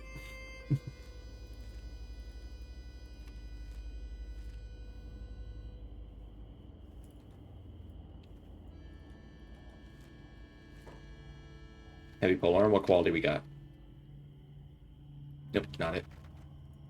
If I can get a Rusted Junk Heavy Polearm, that would be great for attack training, because it wouldn't boost my attack by as much, which means we'll be able to level up our attack a bit more whenever hitting a target. If we don't get one, though, that's fine. We'll keep using the, standard polearm. Also, heavy polearm has more cut damage in relation to blunt damage, meaning more dexterity XP. Oh, and for the guy who was here earlier on and asked about, like, why am I using Rusted Junk? At Rusted Junk, a weapon will do around, I think it's like 18% of the cut damage that it will do when it's Meato, like, cross-quality version. It will do 5% of the blunt damage compared to Meato.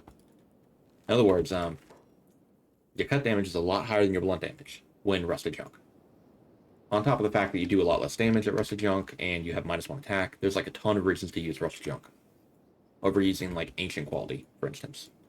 Like mid-grade salvage, older fitted blade, stuff like that.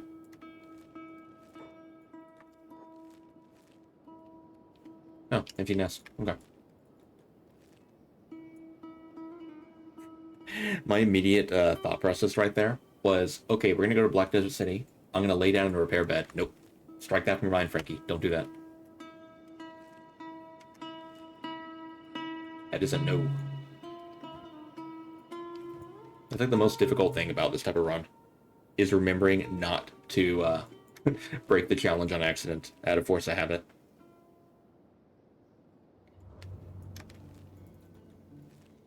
Intrusive repair bed thoughts, exactly. Kind of like when I do a one-handed run on a skeleton, and by habit, I put on a left arm, then I sit there and go.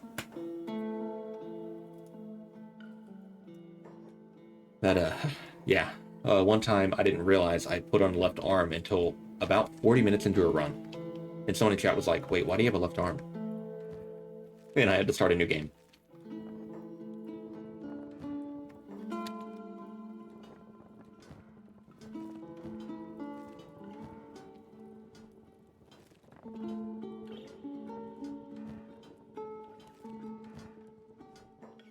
No left masterwork, that's fine. The arms aren't great either. Okay. Scrap house, check for a weapon. I can go get myself a scout leg as well in the ruin. I'll do that real quick.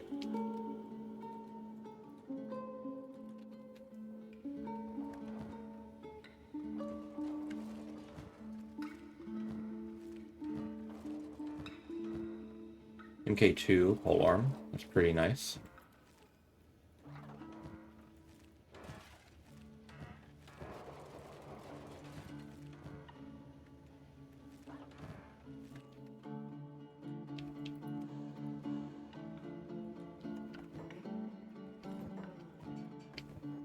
Now, only if Dak or Quinn see me will I get attacked here.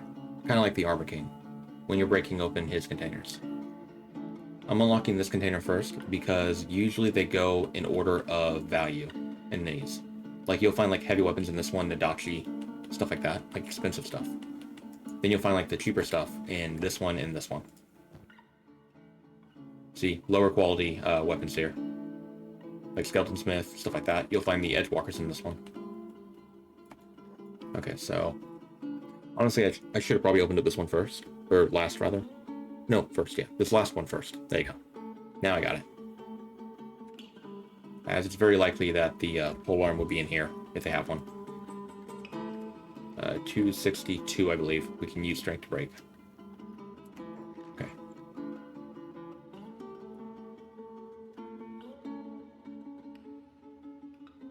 Can get rid of that one no matter what. They had a Skeleton Smith 2 polearm, right? Yeah, I think I'm going to stick with polearm. You strength break that, I think. Where was that polearm at, though?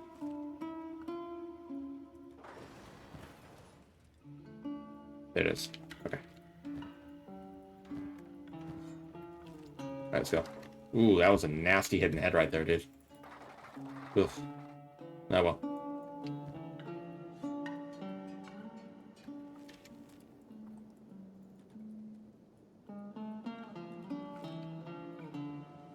We're still doing okay.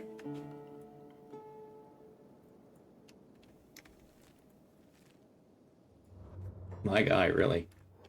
I'm going 35 miles an hour, by the way, but he's able to keep up with me. That's because I'm not looking at him. See if I turn around now? He's still keeping up with me. Oh, he finally lost me. Cool. What I was trying to show off there is the fact that if you don't look at a character while they're chasing you, the game doesn't really look at their movement speed. Like, you can have a starving bandit who will be able to keep up with one of your guys who are going like around 25, 28 miles an hour. There's like a limit, which is why I said like 25, 28. But it can be extremely annoying when you're a dude with like double scout legs. Like your Shaq with double scout legs. Let's not make them too fast, you know. They're getting hit by a starving bandit because you're not watching them.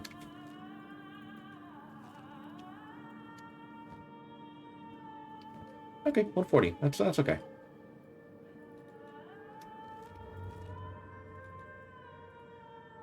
We took 16 through toughness training. We took 7 through trying to lose our limbs earlier.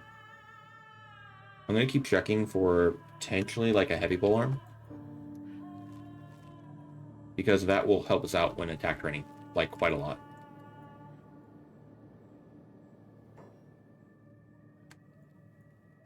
But of course, we'll actually use a normal polearm when fighting. When I said heavy polearm, I meant a rusty junk one, not the ancient quality one that was back there.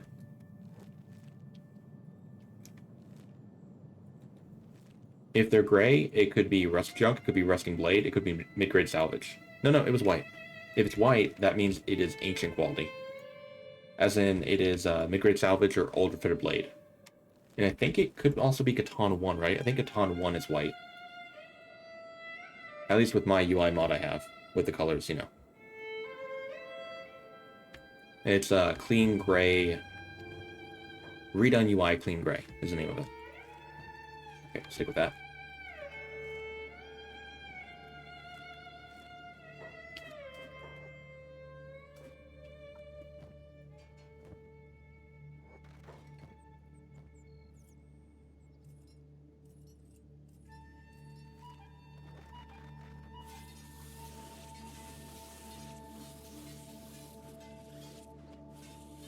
In case anyone's wondering why we're fighting here, we got 73% at level 1 for hitting a single crab.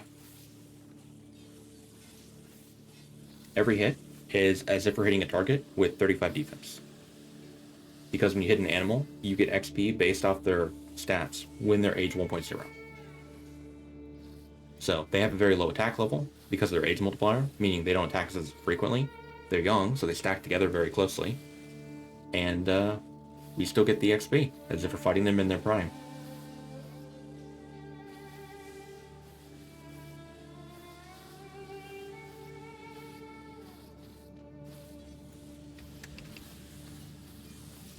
Awesome, yeah.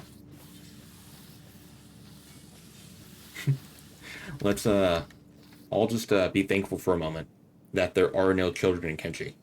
Because good Lord knows I would find a way to train on them. So that's probably better for my own image that they don't have kids in the game. Just go by an orphanage and start power leveling.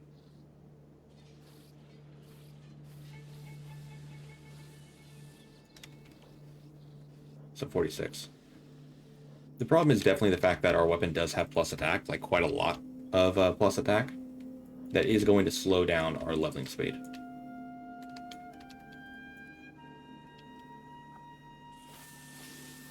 And although we do have a large indoor penalty, there's a bug in Kenshi.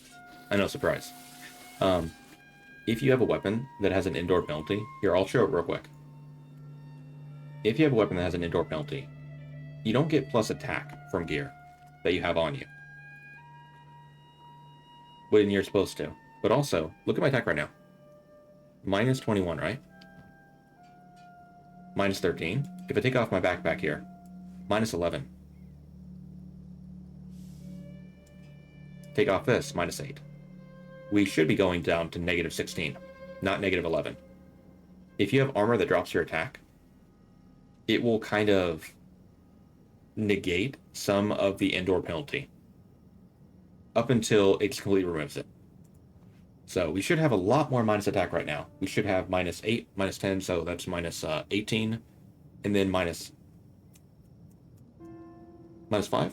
-23. Would that be? No, you're not supposed to get the plus attack bonus from the weapon if you have an indoor penalty. So we're supposed to have -8, -8, and -10. Supposed to have -20, 26? Yeah, but we have -21 on. I wish that the mechanic worked the way it was supposed to, because man, it would make leveling with the polearm and Naginata way much easier. Much more easily? No, much more easier. There you go. Bugs and Kenshi uninstalling the game right now. Yeah, I know, right?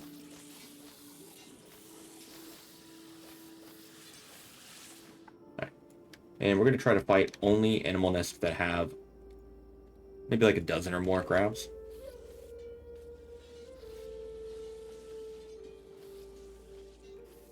Want to be extremely selective with what we lose health on, you know? Okay, not enough there. You get bonus XP when you're outnumbered in Kenshi when fighting, so we don't want to fight a nest, or we don't want to fight anything unless there are at least 8 enemies nearby. And that means that, you know, we want to fight them when they have like a dozen or so or more, because if we knock out one guy and we're fighting 1v8, we're suddenly not getting the maximum XP, you know?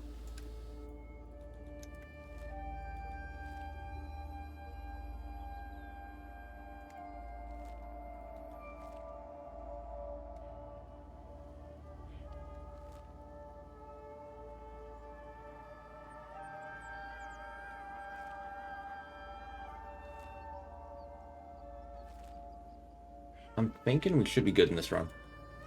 Like, I feel like we were careful enough early game with our health, where we should have no problem taking out everything without too much of a problem.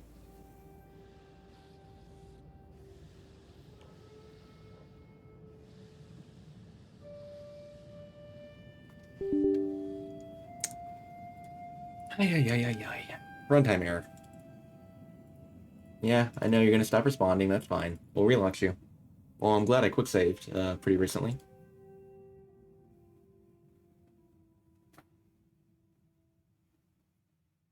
I keep doing runs with the plans that if I'm happy with how they turn out, I might potentially make them into like a YouTube video. But man, those crashes definitely ruin. Oh my god, I did not quick save recently.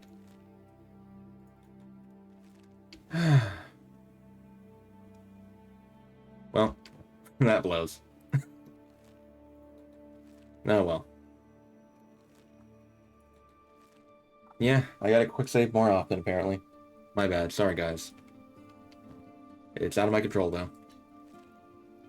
If somebody wants to try to say, oh, run invalidated because we went back to, you know, before we crashed, that's you. But this is a while ago? It's not too long ago, but it was before we got over there. And, I mean, technically we have another chance at a better weapon now. Technically. So there's that. You know, let me, we do have a chance to get a better weapon, but I feel kind of cheap if I were to make use of that. We have an MK2 here. That's what we got last time. Let's grab that. Hey, at least we didn't get hit in the head on our way out. On our way out this time, so I'll take that as payment game for you robbing me of our time. I think that's fair. It's okay, Frankie. I mess up things all the time when I play. I wouldn't really say that was me messing up. More so, me not quick saving when I should have more often. It happens? Yeah, it does. Hey, maybe we'll get a heavy polearm, though. That would be amazing.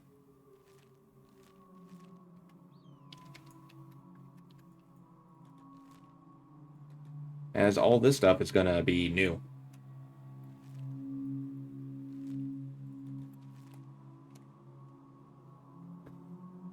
Yeah, we lost, I think it was maybe like 7, 8 minutes probably of training.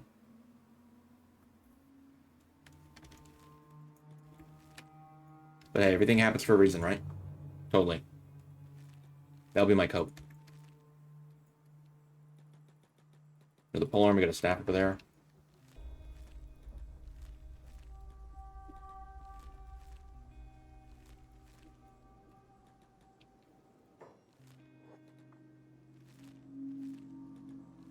No nest spawned over here this time.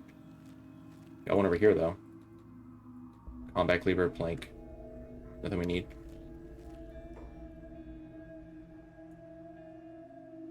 Nope.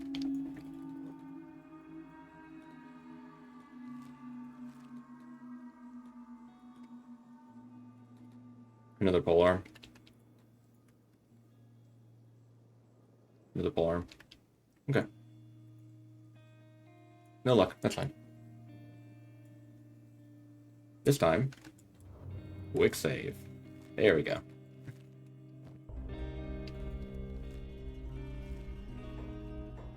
Now let me see a large nest. Come on. It's not too large, but I mean it's not bad, I guess. It's fine for a starter.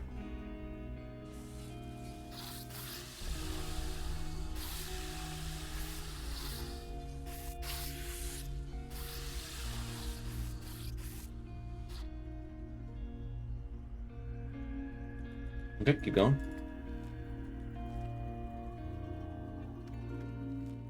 And one thing that does make it a bit more difficult to train our attack is the fact that our weapon does have 50% more damage. So we are shredding through these crabs real fast. So pause for a moment. Let the game load. Otherwise, we'll attack and we won't damage them, and vice versa, until eventually one of us can damage the other one. And that wouldn't be very fair. It would happen in my favor or against my favor, you know?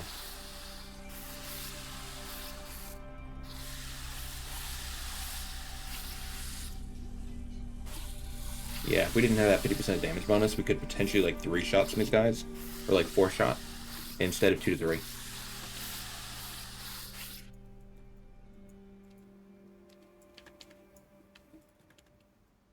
You got it, Minnie. On it.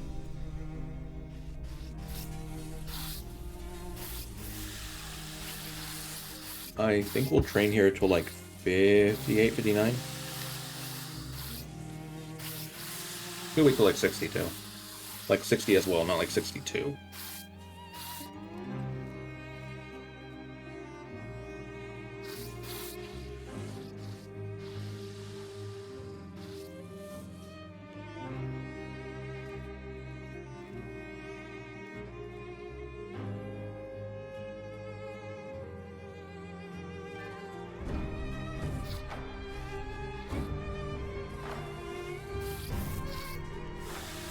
And we could technically place down a small shack on top of herself, give herself an indoor penalty, but yeah, I think I'm fine with that, or fine without doing that.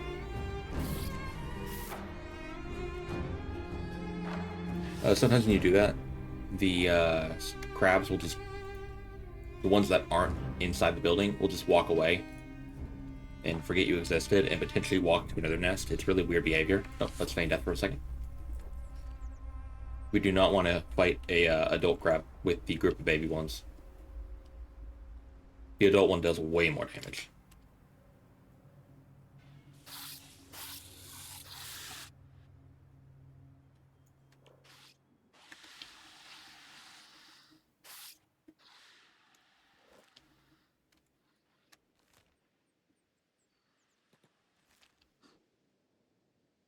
We're only getting around 70% XP right now, due to stronger opponent logic.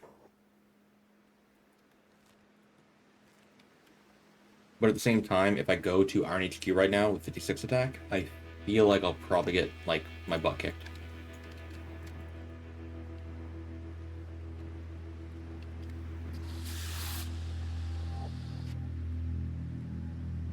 Next one. Hope we can get, a 30 nest, man. Each nest can have between 5 to 30 crabs.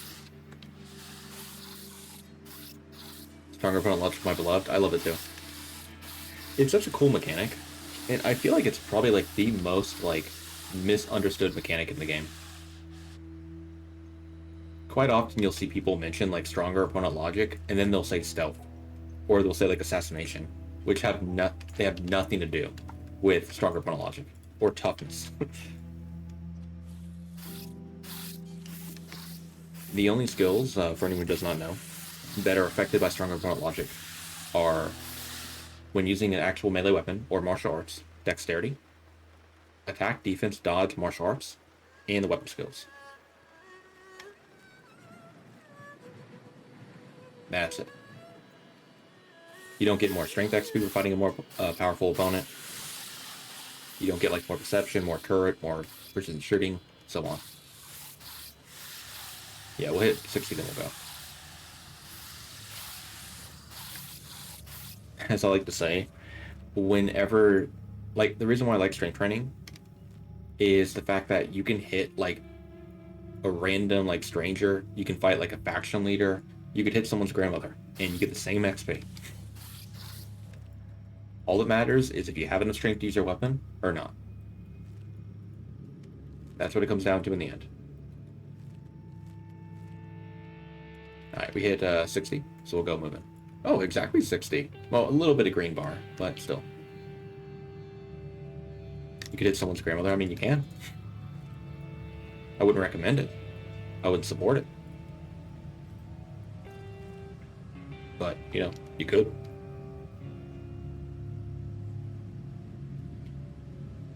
I think we're going to go for skeleton arm today, eh? Let me think. Weapon needs 40 strength. We far exceed that. Yeah, you know what? We'll go for skeleton arms today. Although I do have a thief arm, which is pretty crappy. Forgot to check the robotic shop earlier. That's right. Yeah, we'll get rid of the lifters.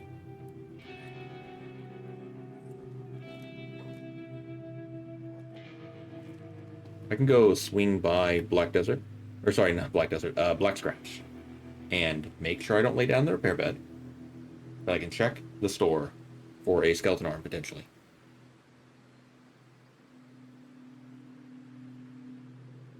I just need to remember, do not lay down in the repair bed, Frankie. I gotta say, though, I don't think I've made that mistake before. In a run, like in a no repair bed run, I don't think I've ever clicked on repair bed on accident. I have put on my left arm in a one-handed run before, which was stupid. But, yeah. Nah, they got junk, like normal. I could use, like, tools to break these open, but I'm not going to bother. Let's get going.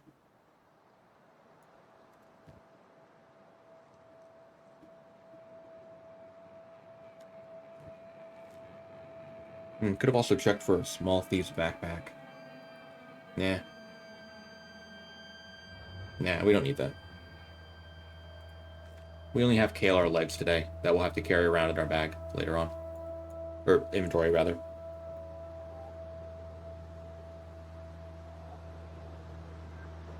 Because we'll be getting rid of this later. We'll keep those, of course.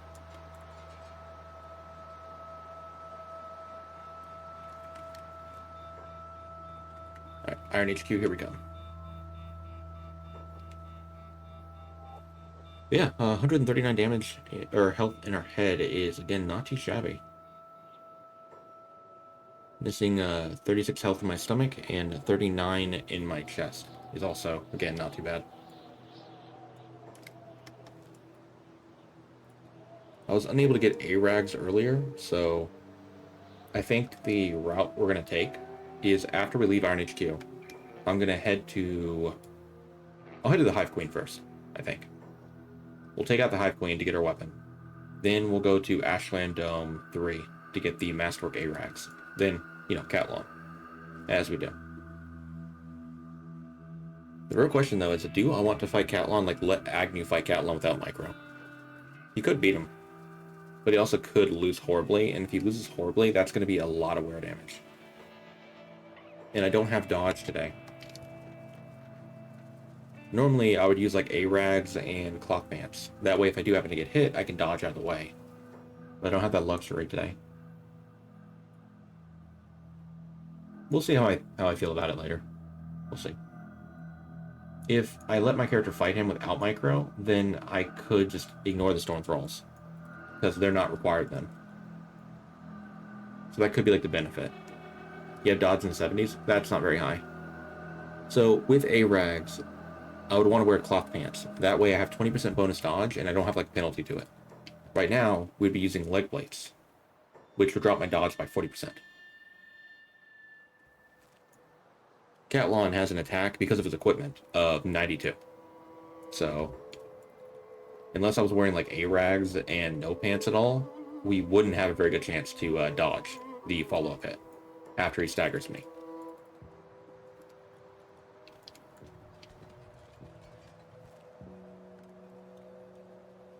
Okay, attack him revoked. Let's run down here.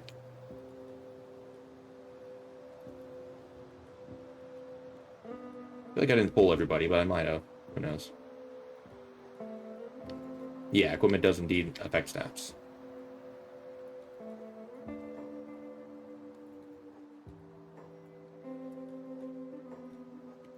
Okay, as we're using a weapon that has armor pen, we got to be extremely careful with playing dead every so often. That way these guys can heal each other up. With our health, though, I don't feel like we have to worry too much about us, like, you know, repeatedly getting back up. Or, like, you know, I don't think we have to worry about us constantly fighting them. Let me try that one more time. I don't think I need to worry about us taking hardly any damage because my maximum health is so low right now. So, I think they'll be able to knock me out in the round. Yeah, there you go. Third time's the charm.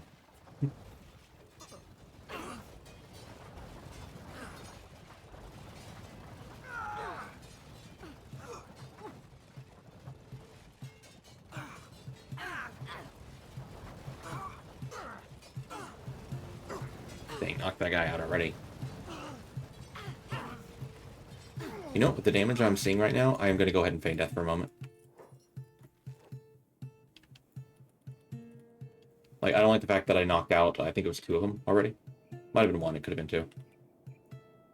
Okay, get back up. Let's go back in the building. Pull them all out again. Go up, go back down.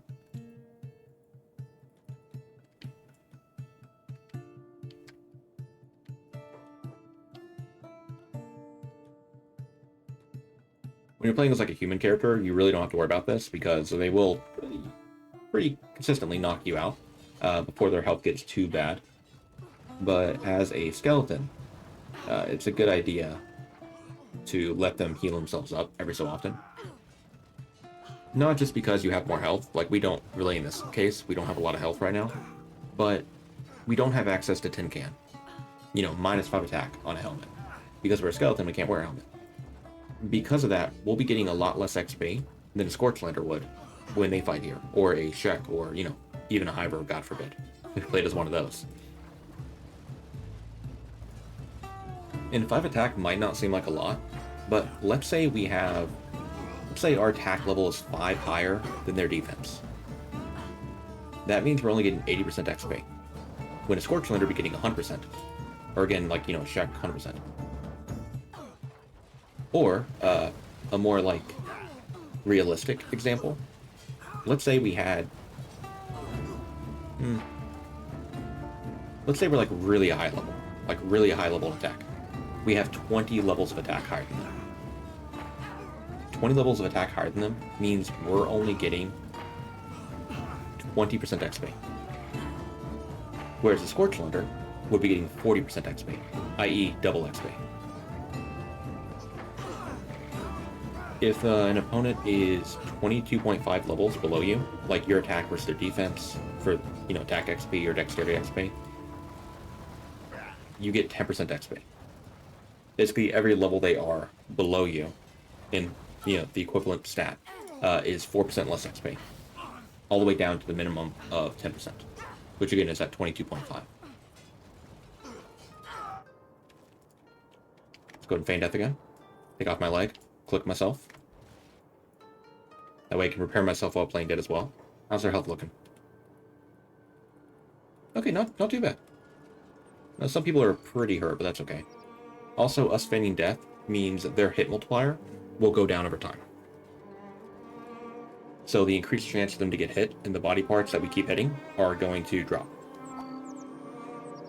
So one of theirs fighting. Who is it? Oh, patrol fighting a gorilla. Okay, that's pretty great. Another patrol. Okay, great. Pull him. Notice me, please? No. Okay, I'll attack you then. Come to me, please.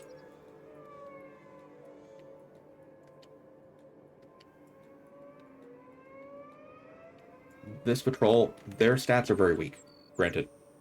But them being here is really good for experience. And it's also really good for not getting hit. Because they'll take up spots around us that the more skilled fighters, won't be able to get close to us because of it. However you want to phrase that. Are the Iron HQ people humans pretending to be skeletons? Depends on who you ask. I think some people would say they are whatever they want to be. But realistic answer, there are a ton of mentally unwell Greenlanders who are taken advantage of by a skeleton who thinks it's funny that the Greenlanders will basically throw themselves at things and die, and is having a big old laugh about it. The entire faction is just made for his enjoyment. Elder is an absolute tool. I don't like him. If you talk to him as a skeleton, he is very mean. Well, very mean as in, like, he basically laughs about the fact that these guys get themselves killed. He says, come on, enjoy, like, watch, listen. And starts, like, mocking them. It's, I don't like him. At least people like Savant, although he is crazy, are crazy, Elder's just a garbage person. Or skeleton, whatever you want to call him.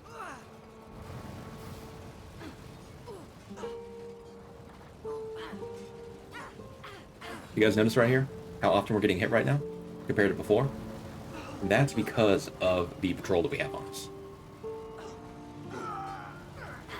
Having a skeleton bandit patrol is amazing because then you're surrounded by more weaklings, which normally would not be good, but if they're causing you to not get hit, then it's great. The more the merrier, to a certain point.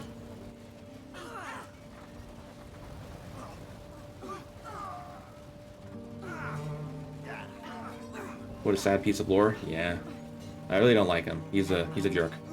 Also, he has 10 dexterity, so that's embarrassing. That's really embarrassing, if you ask me. Like, imagine having 10 dexterity and you're not a check. Like, come on,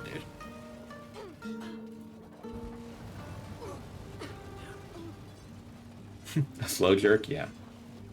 That sounds wrong, but yeah. I know what you meant.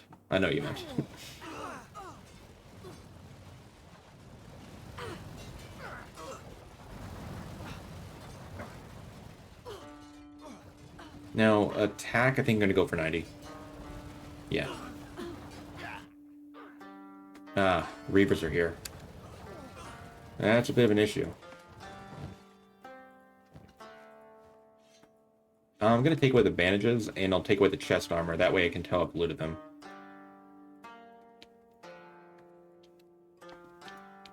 Oh, you clever little dog, you.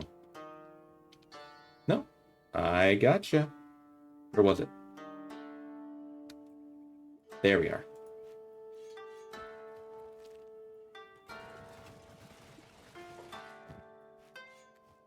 Don't actually mean to take the armor, I meant just to drop it off. Sorry, slave.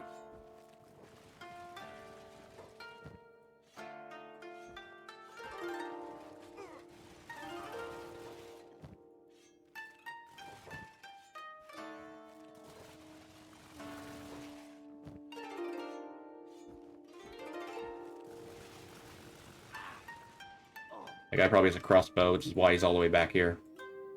Doesn't he? Yep. Called it. MK1, scary stuff, man. Well, not really scary stuff in terms of, like, you know, to us, but the guys we're training on, if an MK1 were to hit them, that would do quite a bit of damage. I'm with you, he says. Poor guy. Probably gonna get killed.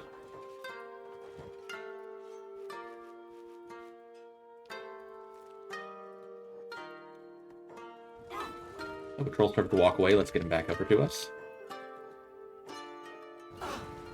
Alright, wonderful. Back to attack training.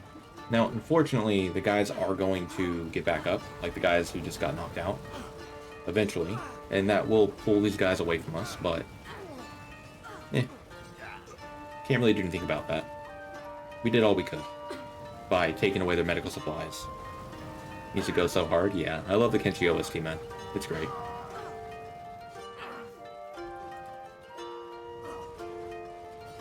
Honestly, I probably should feign death again right now to let them medic each other up.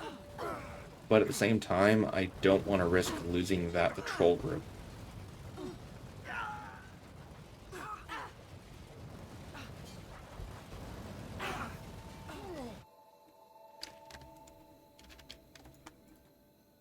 And we need to make sure if we're hitting units, if we're hitting units, we're indoors. That way we can get the most XP possible per hit. Due to the indoor penalty, you know.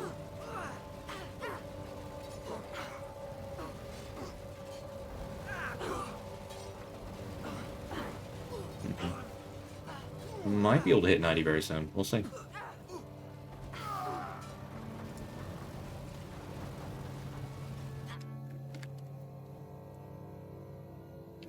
Now, I'm not saying that skeletons don't have a problem with, you know, not having armor for their head, but as you guys can see, generally you don't get hit in your head very often. As, well, anything for that matter. Now, there are some scenarios where you might get unlucky. You might get hit in your head, then your head again. Now your head hit multiplier is very high. Now you keep getting hit there again and again and again, but yeah, it doesn't happen that often.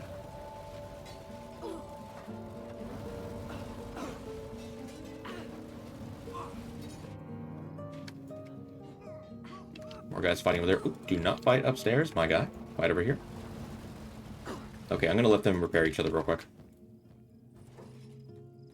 Like, let's see, how much wear damage do we have right now on our body? We have a grand total of 67 on our head, 43 on our stomach, and 49 on our chest. Just a reminder, that's with wearing specialist armor for our chest and, you know, stomach, and technically legs, like throughout the entire run. We still only have that much wear damage, like more wear damage in our head compared to our chest and stomach.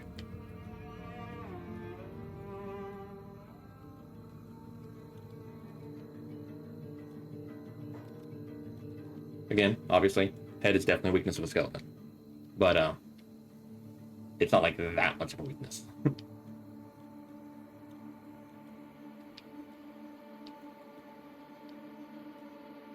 The patrol group's walking away. I think they're part of the patrol group, aren't they? Yeah. Well, that's okay. We got a lot of use out of them. I'm pretty content with what, you know, level we got from them.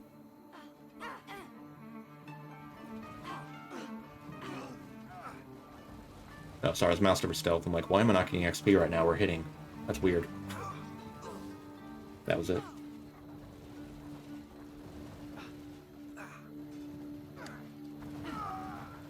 Now, if I can't hit 90 attack before everyone's knocked out, that's okay.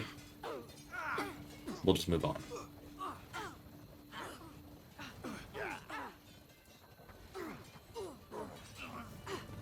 The funny thing is, way back in the day, I would level my stats up to like 70-ish, like high 70s, and that's the point we would move on to go fight Catwan and stuff. And I would micro those fights so much, dude. Like, I would go fight the Phoenix, and I would pull people along with the Phoenix, and then click to attack the guy next to the Phoenix to hit him.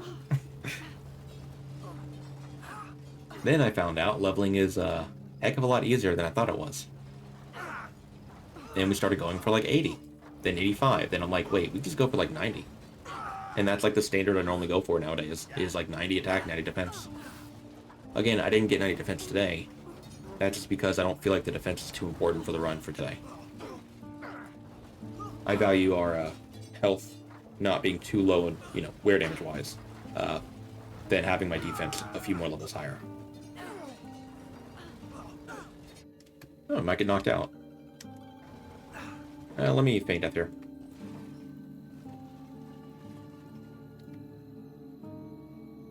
Okay, get back up. Get back in there. Before they walk away. I just don't want to get picked up. If I get picked up, they'll carry me outside if they are able to pick me up before they're done healing their buddies. And that would just take a while. A few seconds, you know. I don't want to waste time.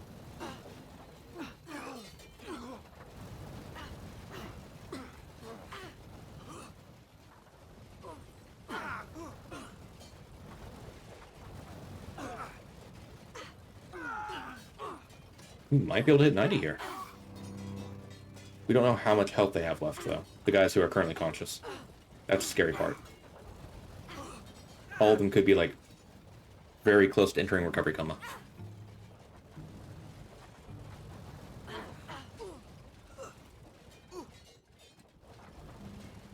Be okay, though.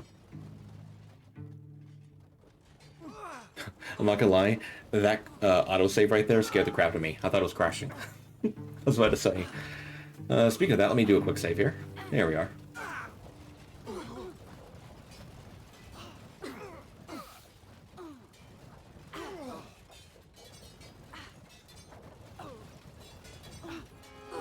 Yeah, we're gonna hit 90. Perfect, dude. Heck yeah. That's fantastic. And just to be clear, if you want to train up your, like, polearm skill, I would recommend using maybe, like, heavy polearm when training here. Actually, Naginata would be pretty good, too. As would Naginata Katana. Like, items that don't have armor penetration. The heavy polearm has it, to be clear. But I just meant, like, you know, there are other things to use that don't have as much of an attack bonus as our gear does. But yeah, there we are. Okay. We did take a lot of hits on the way out. I told my character to run out, but they kind of stood still and got their health chunked down, so that's a little unfortunate, but it's okay. What's the technique behind this without a repair bed? The technique is kind of be extremely careful with what we train on. For instance, today, I trained my toughness in Fisherman Island. We had 97 toughness, and at that point, I had 16 points of wear damage in my head, chest, and stomach.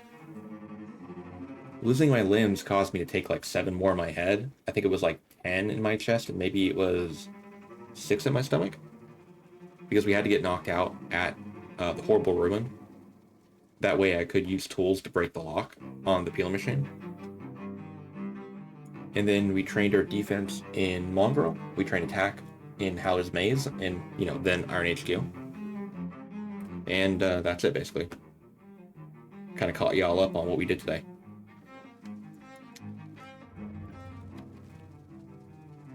Ditch that.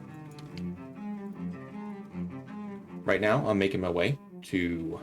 Probably should prepare myself while the game's loading. Making my way over to the Southern Hive Queen to get our Megato weapon.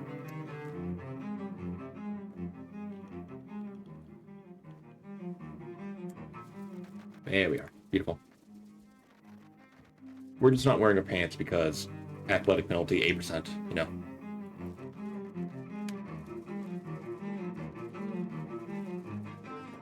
And how we're going to deal with the queen is we are going to jump her.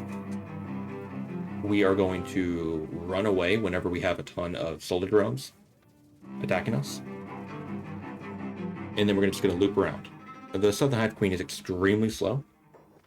Her followers are pretty dang fast. Where's Agnu's backpack? I dropped it. We don't need it. But yeah, Queen is slow. Soldiers are fast. So if we run away, they'll follow us. We're faster than them, though. So we can run, go around, and get back to the Queen, and get the jump on her. Rinse and repeat until she's knocked out, you know. Which, I believe we can two-tap her? Skeleton Smith 2, I believe we can two-tap her. with double skeleton arms. Well, I have a skeleton arm and a thief arm, unfortunately. I still think I can do Dapper, though. We'll see.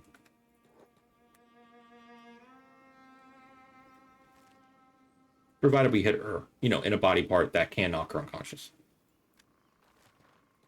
Like, we're not going to tap her on the right arm and knock her out. Obviously.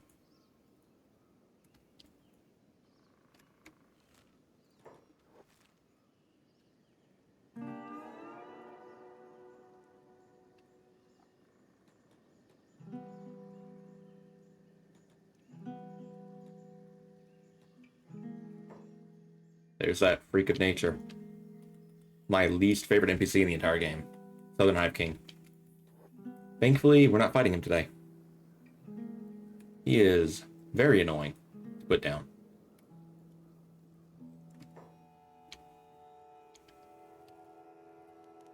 Ah, there we go. I gotta turn around there for a second.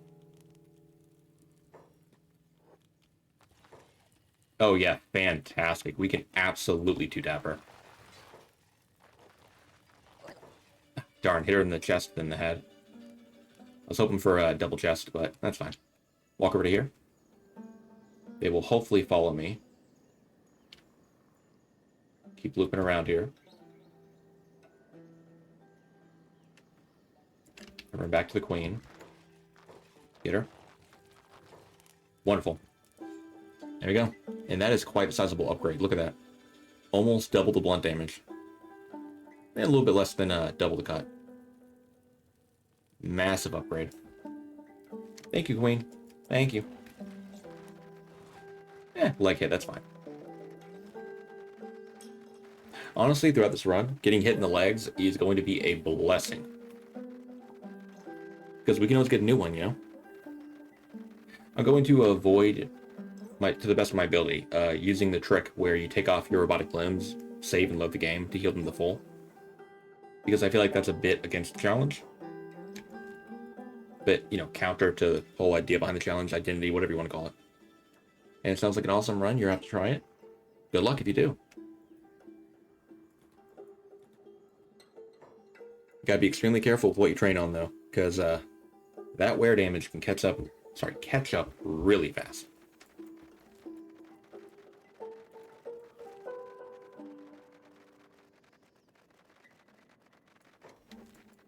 Alright, next destination. We're heading to Ashland Dome 3 to get the armor we want.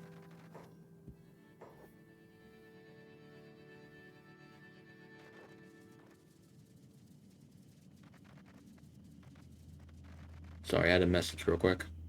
Okay, we're good.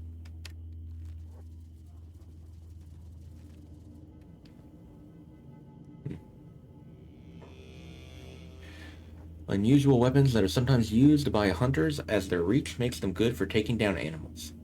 Due to their cumbersome length, however, they're a serious disadvantage when used indoors. That's the first time I've ever actually read the description for polearm. Crazily enough. It's pretty accurate. Although I would argue, remove the word animals and put in any enemy. And that would be a bit more accurate, I would say. It's a fantastic weapon. Like, just really good weapon.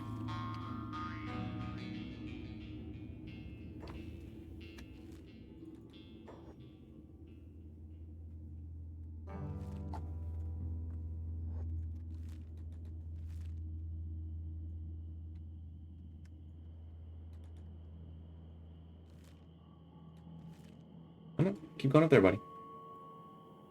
You got this. You're doing good.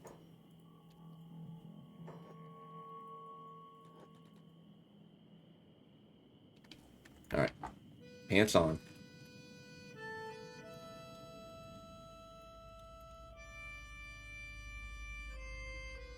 There we are.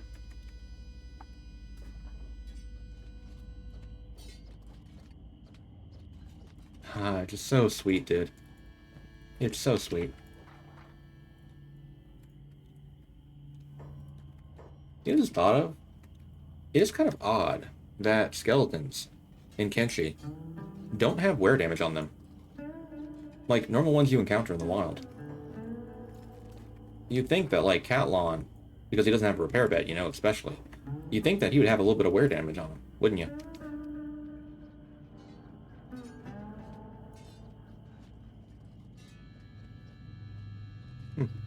It's kind of bizarre that they don't have, like, a random assortment of wear damage on him, even if it's, like, a tiny bit.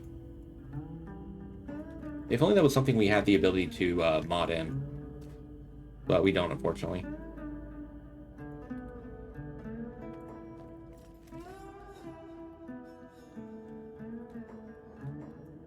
That should be the last one, if I'm not mistaken. Before we have to fight Zhang, at least.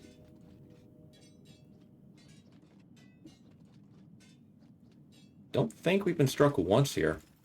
That's about to change, though. As Zhang has a decent level of dexterity. Unlike those bozos we just fought. Look at their dexterity level. 10. That's because they have an unarmed value of 10, which overrides the dexterity from their combat stats. Zhang is not like that. Also, he has, 85 combat stats across the board, so he's a bit more impressive. Buddy, would you mind coming down here, please? I want to fight you down here so I can actually see what's going on. There we are. Cool. Very good stumble there.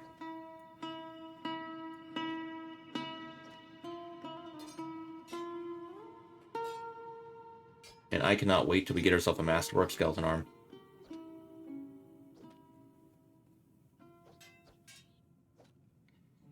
Huh. Wow. I guess wear damage doesn't really matter if you don't get hit, right? Good job, Agnu. Fantastic. Jeez, man. I feel like Agnu's trying his best today. Agnu the goat? Yeah, for real, man. Dude is acting like a monster today. Alright, so we're using our tools here to break this lock. The more strength you have, the faster you can use tools. Or hacksaw. They're both the same, just different name. One weighs a little bit more than the other one, so on. Just whenever I say tools, I mean tool and hacksaw, is what I'm trying to get at. And that should be enough. There they are. Beautiful.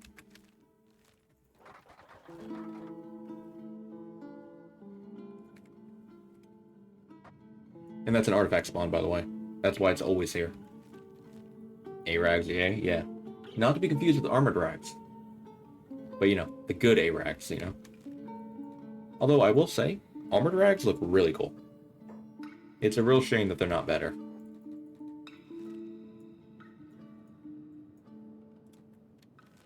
Now, you know what? I think we'll try to let Agnu fight against Catlon. It is going to be a bit spooky because our health is so low and we don't have good dodge. But I'll let Agnu try to fight Cat. Without micro. I mean to say. No micro, yeah.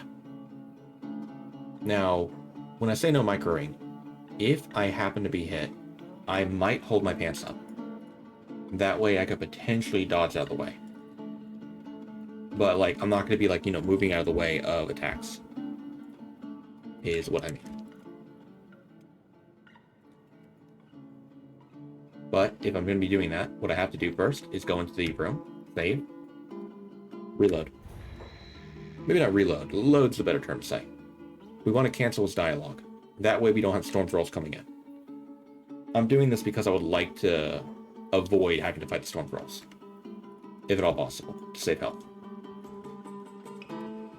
Alright, Agnu.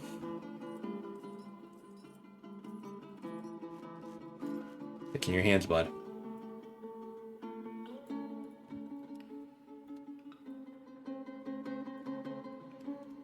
I believe in you, bud.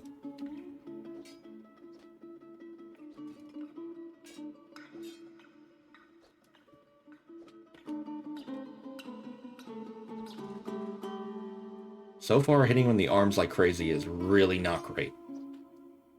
It's, in fact, pretty horrible. I forgot to take off or hold the pants. My bad. I really need to do that. Stay on top of that. Ah, no dodge. Oh, we did a Phantom Block, though. That's great.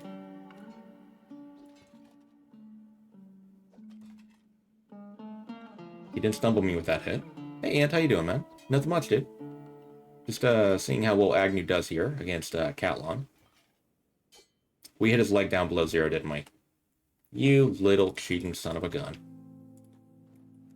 If you hit a character's leg down below 0 health, but not below their KO point, they don't get staggered, which means they're allowed to smack you right away again. Really busted. Oh. There we go. We got him. We take those.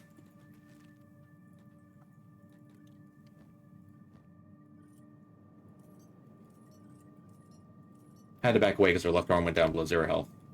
Therefore, I was unable to use my weapon anymore. Great, you're working on a comic book cover for Tin Fist and Igor. Fight you'll be working on for the future. Nice, dude. How long have you been working on it? For those who don't know, Ant is I would say, pretty dang good artist. Posted the latest update on your server. Oh, alright, I'll have to check it out. Let me go game capture, take off display capture real quick. Sorry about the little black flash right there. Let's see.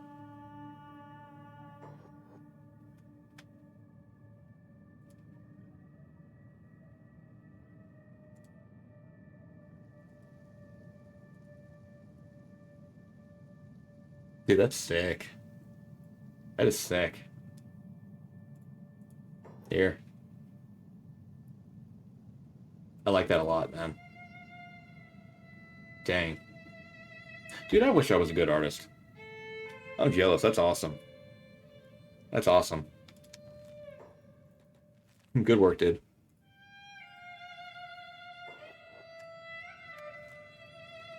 Very good work. Let me close up my Discord now. That way I don't have any random notifications going off. As that would be very unfortunate.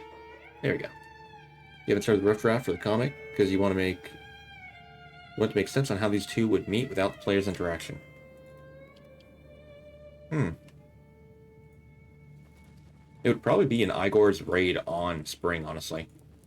Oh, I almost went into the repair bed. No, no, no, no, Frankie, don't do that. Oh, hey, Savant. Sure.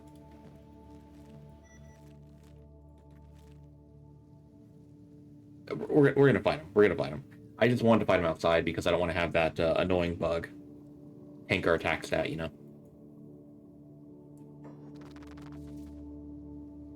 So we'll drop him off right here and fight him.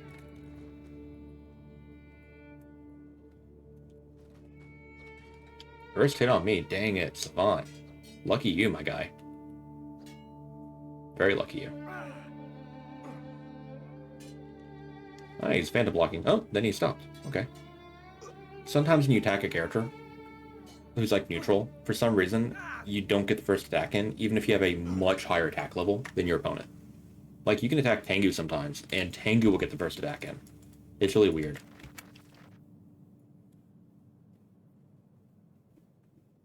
But hey, we got him. I mainly wanted to get him because I wanted the Pillar Machine Blueprint in case we need to use it today, if our health gets way too low. And, like, let's say we knock out an Invincible, and they keep getting back up again. We're going to want to put them down for good, you know? Or if we knock out Stone Golem, and we knock her into Recovery Coma, we want to finish her off without having to drop her in acid and wait forever. The Peeler Machine will do the trick. He's got the Mayato Nadachi, your favorite weapon. Really? It is tied with the Falling Sun as the most expensive weapon, but...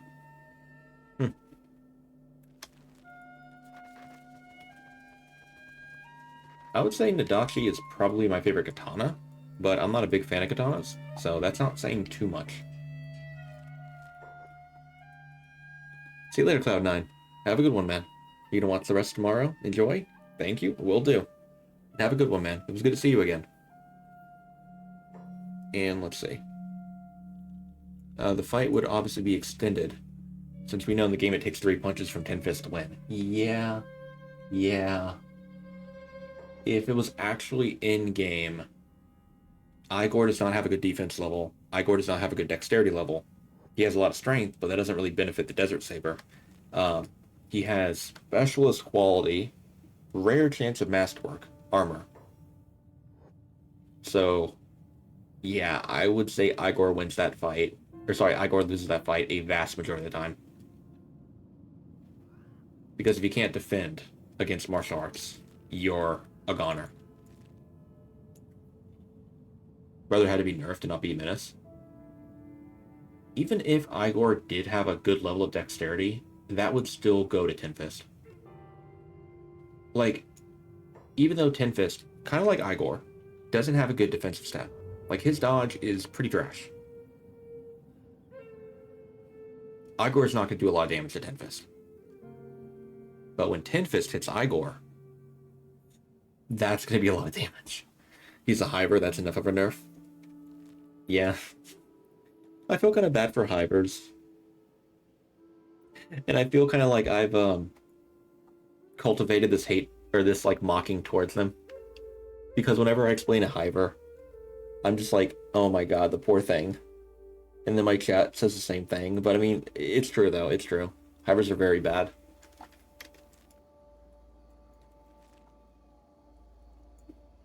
Like, Hyvers are so bad, you could get 3 Hyvers with the same combat stats. And they would most likely lose to 2 characters of other races. Like, let's say 2 Scorchlanders. Or 2, like, Greenlanders. Especially 2 Czech.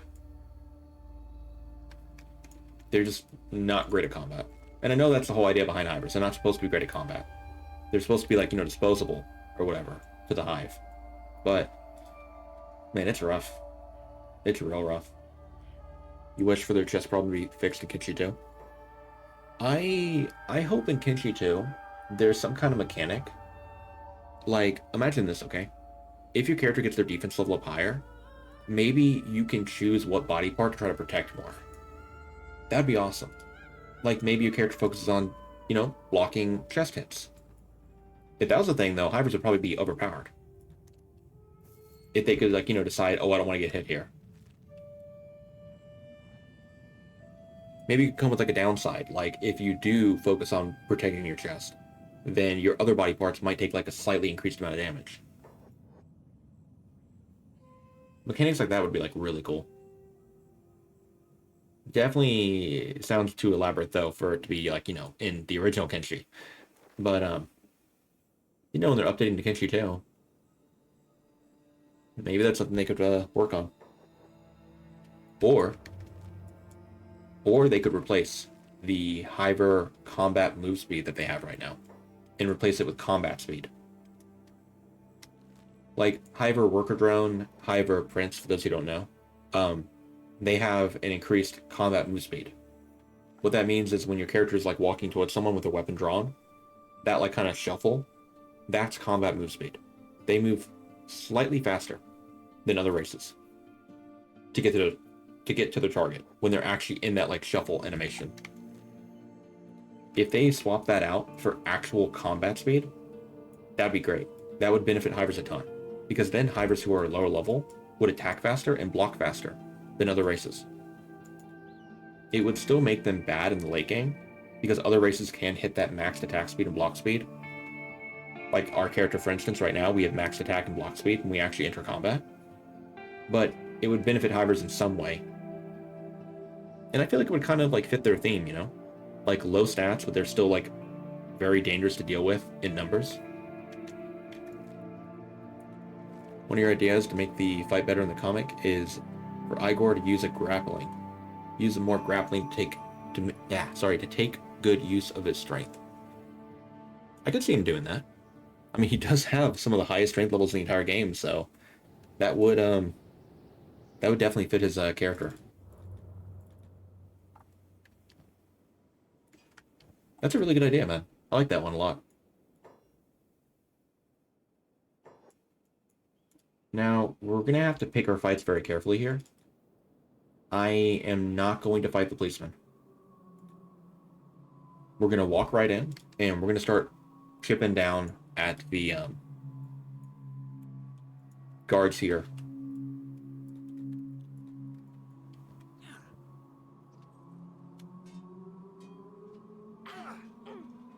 Well, hey, some policemen happened to find me. That's fine. We'll just kind of back up a little bit. That way, we hopefully won't be swarmed too quickly.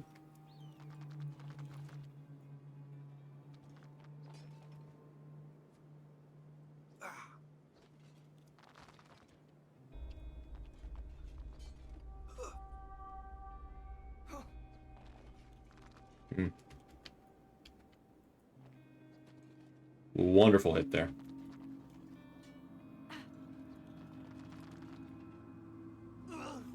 Oh man, we got a lot of boys here. That's not very great.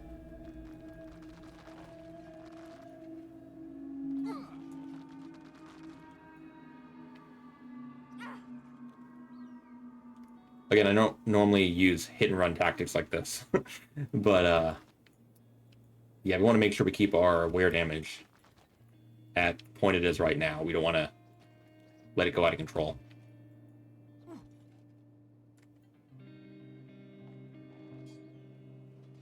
It's not a good block, Agnu. He had a whole funny moment of Tin Fist giving himself a handicap, like I need to connect 3 normal consecutive punches to use the Fist of Justice. JJK style. Dude, I like that. I actually, after you guys recommended it, a lot of you guys in chat recommended I watched that JJK anime. I actually went through and watched it the other week, and I enjoyed it. I still will say, because I mentioned this the other day, I don't like white hair lady. She's a creep. And I wish only the worst for her. Other than that, though, yeah, we know that. Yeah, I'm just saying. Because when I mentioned like I watched a certain like anime or whatever, I want to make sure I make it clear. Those type of things are not cool in my opinion. But other than that, you know, pretty cool one.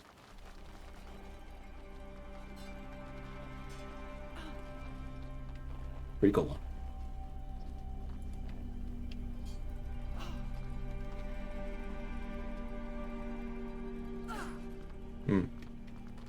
Okay, we're almost done whittling him down.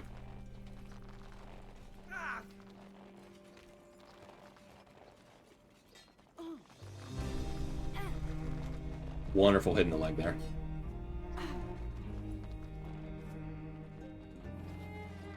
Yeah, worth it.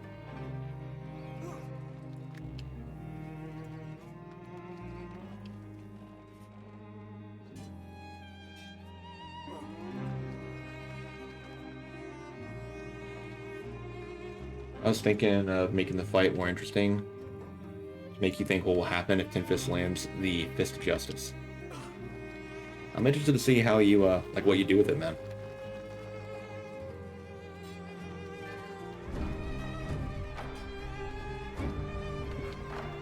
Nasty chest hit there. I'm gonna be smart here. We're gonna be backing up right here. And we'll sit tight. Some guys will probably come back to me. Yeah. Wonderful. Get an elite right there. Good deal.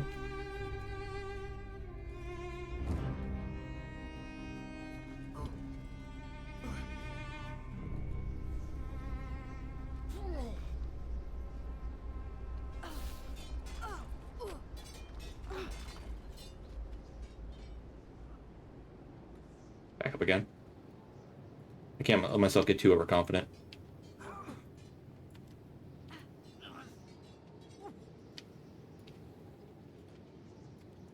Better yet, you know what? Go in the spot. Yeah. Taking a bit of damage, but that's fine.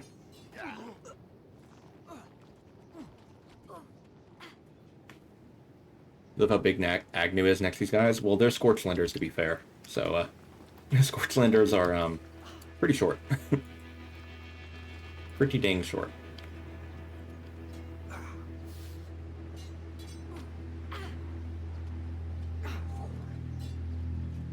Did I ever end up putting that joke in a video of mine? I remember like putting in when I mentioned like why I play as a Scorchlander or why I'm playing as a Scorchlander in one of my videos, and I mentioned like that they're short, so they're very relatable.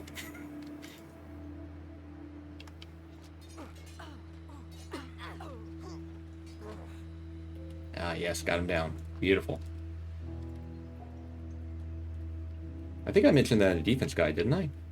Or I might have not. That might have been like a potential script that I had thought up, but then ended up not doing it later. Or I'm planning on doing it later, maybe.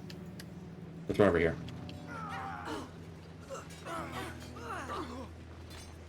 Tengu's health's not very good. We got Tengu down. Kidnap. Book it. I feel like we fought well more than enough units back there to be justified in bailing after we knocked them out. In your mind, Tin Fist fighting style is acrobatic to annoy Igor even more. That could be a way. I feel like, personally, this is my opinion, I feel like Tin Fist is more of like a, what's the term for it? Is it like heavyweight? Like, he doesn't have a good dodge level. I feel like he, like, and look, the Sheks call him the Metal Brute. So I feel like he's more of like a win through just outright damage, like immediate, like, strength. He's not really that, like, you know, agile. At least that's the way I feel about him. Get back here, Tengu. We gotta finish what we started, buddy. There we go. But again, that's just my personal, like, opinion on it.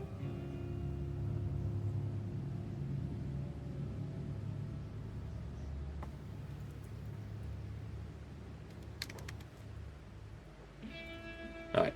Phoenix is next, and we have 74 wear damage on our head.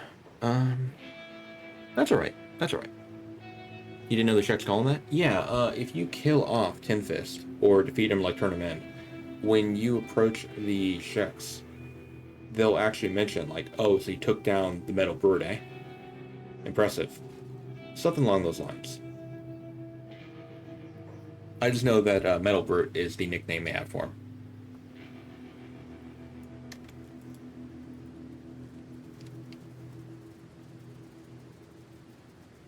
But compared to Igor, I would definitely say he's way more agile than Igor, though. Whereas I would say that Igor is higher strength, because he is. The more I think about it, Tin Fist doesn't have that high of a strength level. That's one of his weaknesses, in fact. If Tin Fist gets damaged too much in his chest, which is very likely to happen because he's a skeleton. Skeletons are the hivers of the robot world. They have a high chance to get hit in their chest. Not as bad as a hiver, but still. He starts to be unable to use his martial arts at normal speed. I believe he has, what, 85 strength? Doesn't he? Wait a minute, come to think of it. I just realized something. One moment.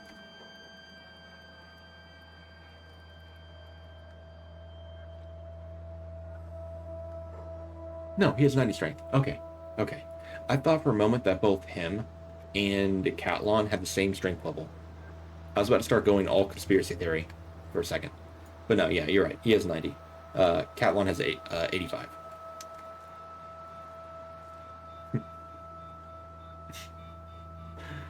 I don't know, like, Agnu, for instance, has a 50 strength. His, quote-unquote masters, Scream of the False and Ponk, both have 50 combat stats. So when two units have, like, the same combat stats, or, like, same certain stats, my mind starts, the gears start going in my head. I start thinking, there's something else here I'm not seeing.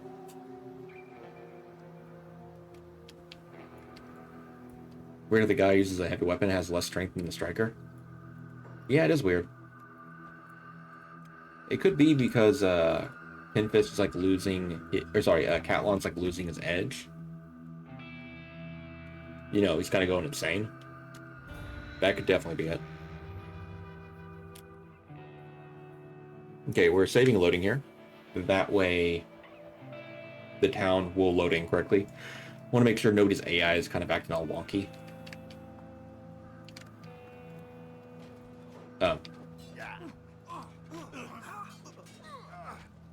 speaking of wonky AI, I have no idea why Agnu did not react there for the first few hits. That feels really bad, lose that much chest health just like that. But whatever, happens. That felt very bad though. Oof. That was like 3 wear damage, I want to say, right?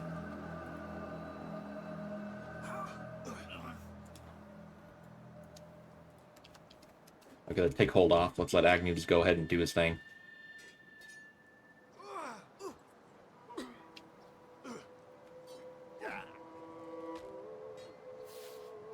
Other idea is to extend the fight. If for 10 Fist not trying to kill Igor. That could be a good way to do it. I mean, if you do turn in Igor to 10 Fist, he feels bad for him. And he mentions that he's going to try to get them, like him, Igor, on their side. So you could go with like an angle where 10 Fist is not trying to kill Igor, but he's trying to defeat him. And get him on his side. Whether or not he's able to do so, that's up to you.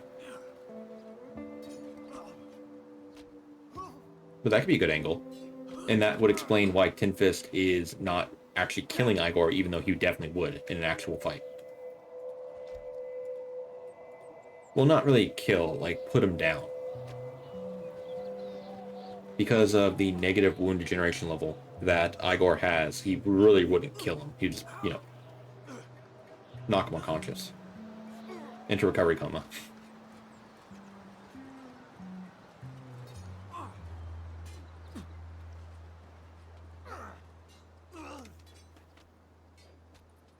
Yeah, boy, oh boy, we took a lot of wear damage there, though.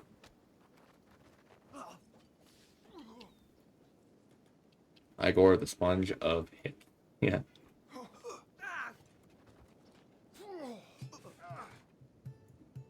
Guards going to medic people. Let's stop that while we can. Good deal.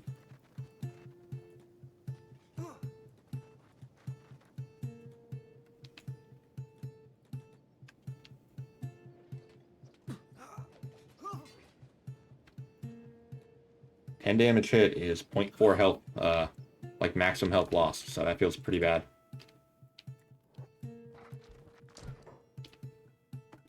Run into here, run out here, keep hold on, let them come to me.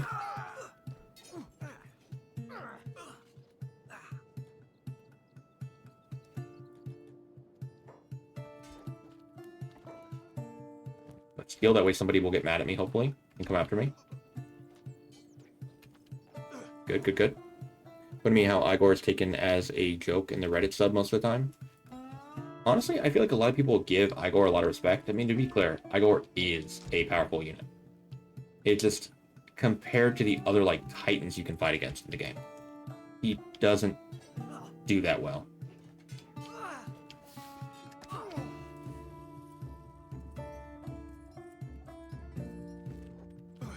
I really shouldn't be fighting the Seer like this, but... Okay, we'll click to attack Phoenix. Not a good idea, but I'll still do it. I feel like Agnu can take care of him. Okay. On one hand, I would love to just leave after knocking him out like that. On the other hand, though, I want to humiliate the whole nation.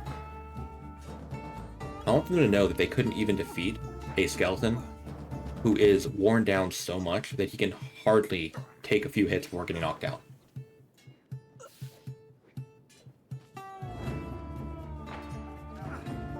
Right arm getting low on health, that's not ideal. One more right arm hit and we won't be able to use it. But... absolutely humiliated. You come with me, Phoenix. You lost the fight, bud. You lost the fight. That felt good. You know, I really should give myself the masterwork right arm. Hey, Crow, how you doing? Been a while since I've managed to catch a stream. It's good to have you again, dude. How you doing? And how you been? Alright, guys, that is Phoenix taken care of right there. Agnu did, pretty dang good, if you ask me. Took on all the high paladins and Phoenix. And even knocked out Phoenix twice throughout the course of that fight. You got it, man. Scratch request. Understood. Most of the way people defeat him is turning him into a hedgehog. Oh yeah, he does not have Diplo status. And he goes to your base, so I can definitely understand that.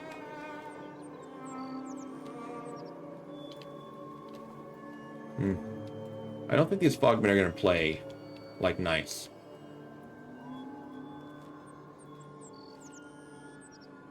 So let's go over here, more to the west. I'm going to check for a Masterwork skeleton arm in Mongrel, I think. Busy, great to see one of the insane Agnu runs. Oh man, you missed the run yesterday? We played Legendary of Kenshi, Returned Vanilla. That run was like 90% tilt. I still, to this day, hate that mob with a burning freaking passion. But for some reason, I decided to punish myself. Don't know why I do it.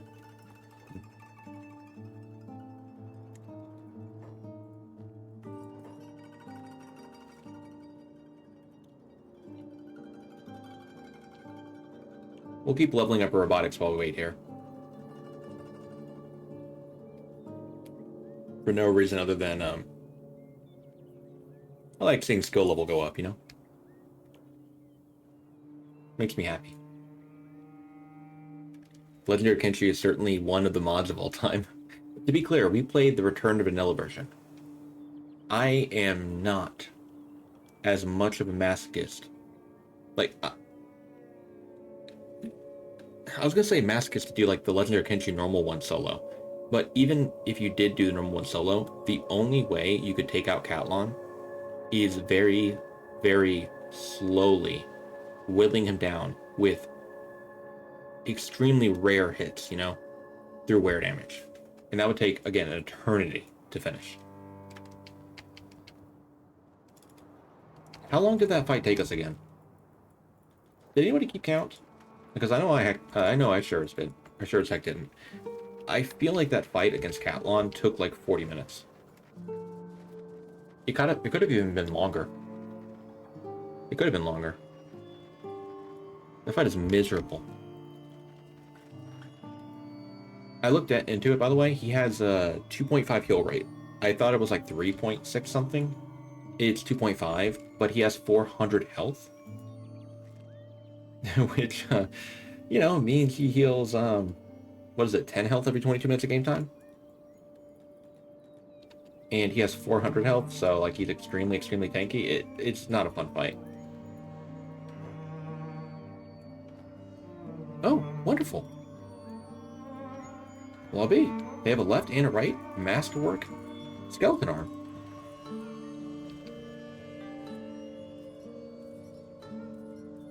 We finally get to replace that junk we had. You know, the thief arm. Beautiful.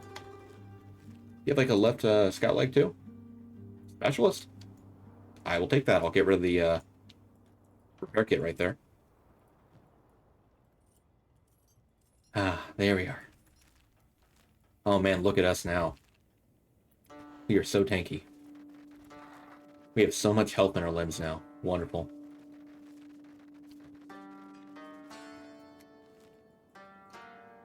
Now, our head, we have the amount of health that a Shek has in their head, but without the ability to wear a helmet. Hey, we're kind of on, like, equal footing with the Stone Golem then, right? No helmet, 125 health in the head. Yeah, pretty comparable.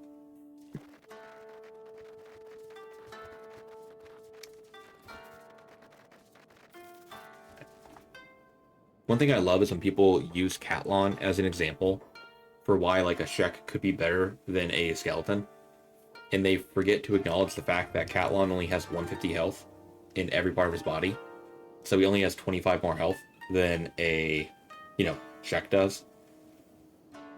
And they don't use a normal skeleton who has 200 health across the board as a comparison. That's rough head HP. Doesn't Agnu have a reduced chance to get hit in the head too? He has the same chance to get hit in his head as a Shek does, or Scorchlighter. So his chance to get hit in the head is 80. Chest is 140. Stomach's 140. Left arm's 80. Right arm is 60. Left leg is 80, and right leg is 80. That's one thing that makes him incredibly powerful, is the fact that he has an even chance to get hit in his chest and stomach. If we were playing a normal skeleton right now, chances are my chest health would probably be around like 90. Or maybe like 110 if we're not over-exaggerating too much. Which is one reason why I decided to play as Agnu for this run. That and the fact that we have a really fast heal rate, so we don't have to really worry too much about our health, healing slowly. Because we heal so freaking fast.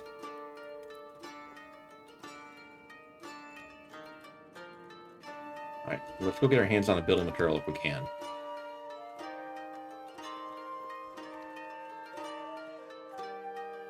Darn, you guys gotta watch me. They treat me like some kind of common thief. Anyway. Hey, bro, not cool. I was trying to show off something here. I want to show off the fact that you can steal from one floor down. I need to move you, grab that. And grab the tools back again, too. Okay.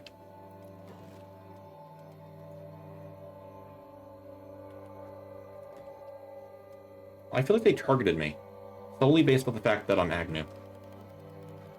Like, they were right, but it doesn't make it right, Two wrongs don't make it right. I was uncalled for of them. Is there an absolute minimum that your health can go down from wear damage? You mean like maximum? No. Or like minimum health? No. Wear damage can go all the way up to the point where you just die in one hit. Now, you won't really be able to reach that point because 4% of the damage you take is cut off your max health. So you're never going to actually reach 0 unless, like, let's say you had like 1 health left and you took like 25 damage. Or you had 4 health left and you took 100 damage. Then technically, yeah, but, So this whole idea, or this whole run, the idea behind it is we have to be extremely careful where we train and what fights we decide to take. Because, our health is, not permanent.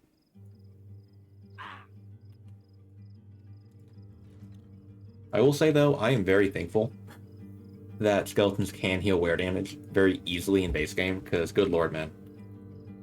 If you could not heal wear damage, it would be a pain to play as a skeleton. Imagine if you never could remove wear damage. God. Okay, this is not going to be good. We got Stone Golem and we have Bayan, both at once. Here's what we're going to hope for. We're going to hope Bayan comes up. We're going to target down Bayan. Good, we knocked him unconscious. Now we're going to fight Stone Golem. Somebody else is coming in. Dude, not cool. Not cool.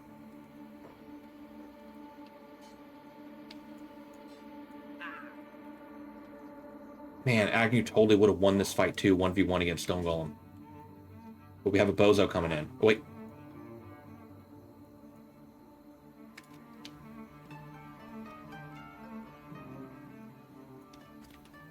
Oh my god, he's an idiot.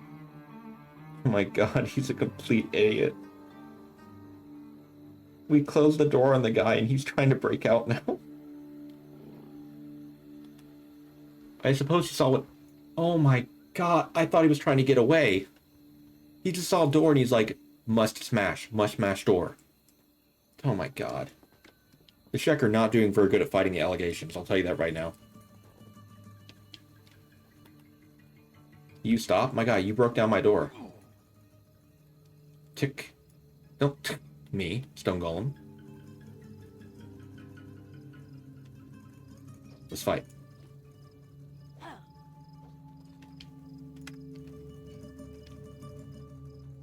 Darn.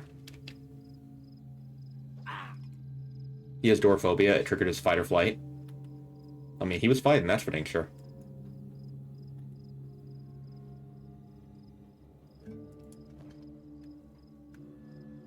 Those cloth mants later. Take him out. Good, good. I want to make sure we don't get jumped while we're fighting the stone golem. Fight me back, lady. Now you decide to feign death. Let me kidnap you. That will get her up. Wonderful. Time to peel the stone golem? Well, yeah, but I also want to make sure that, kind of like the Holy Nation, they acknowledge the fact that they lost, you know? Oh, you little bug-abusing little turd. Hit her down in the leg below 0 health. Didn't get staggered. Responded with a heavy swing.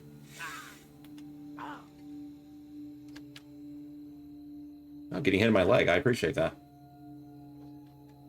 Agnu, my guy. Your leg health's getting a little bit low, my dude. Knocked her out again. No, no, no, don't go falling off the building. Oh, there she is. Pick her up. Okay, that guy's toast. He just fell off the roof. I don't think he's coming back from that. Let's fight. What did you say? I hate easy fights.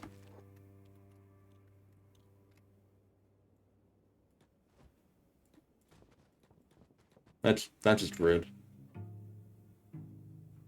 That's just rude.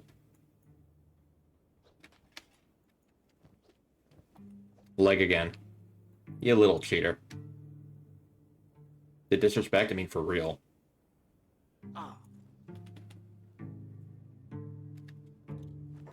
Pick up, put her back down. Like how the guards all ran over here, like they knew she was here for a moment, and then just ran off. Smart. Smart of them. Agnu, come on, block. Good. Fast recovery, Kama. That is an absolute defeat. Sorry, Stone Golem, but, you know. Not sure how you're yelling when you're in recovery coma, but, you know.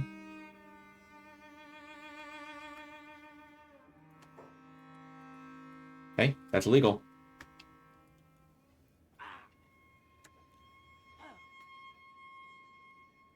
Although they don't have eyesight, like line of sight, whatever you want to call it, of the characters in our building, on the top floor, they can still see them hurt if we're not actively looking at the characters.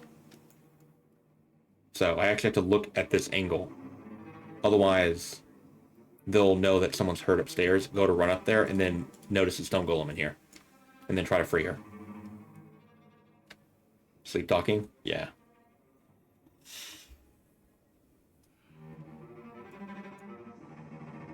Oh, she's almost dead. That's a lot of blood loss, man.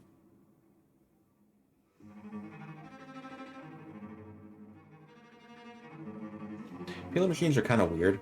Sometimes they'll damage your vitals and then kill you. Other times, they'll stop damaging your vitals for God knows what reason.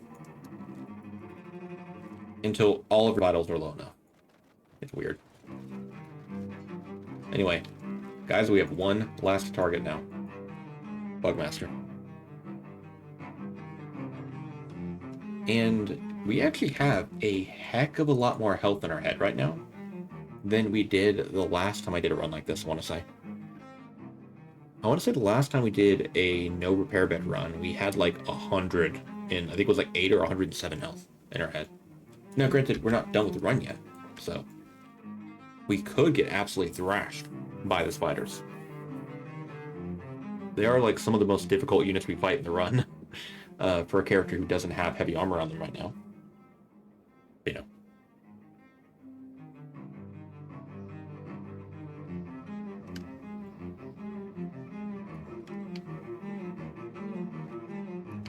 Well, I mean, we have pants, but you know what I mean.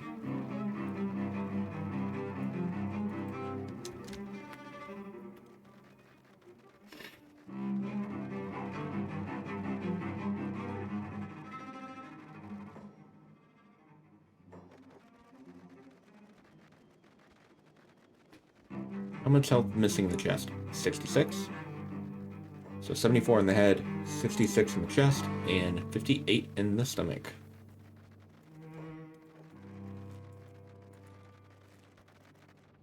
I mean, hey, we're still healing pretty fast, dude. I like that.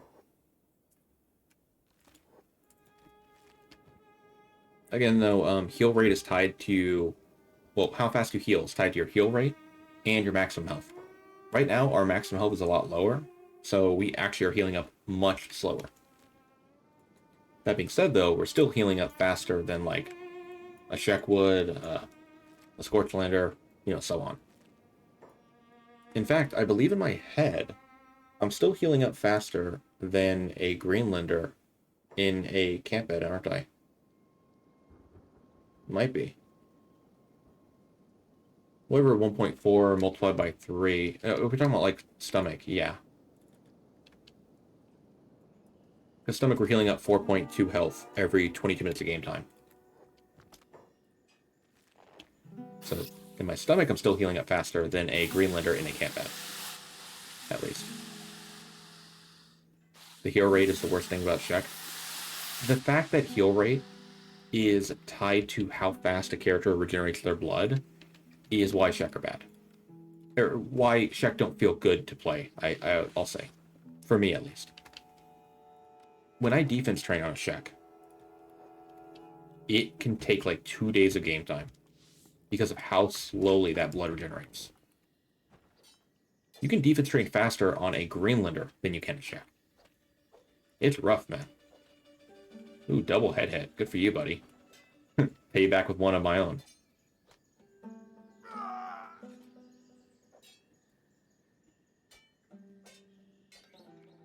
Gotta love polearm.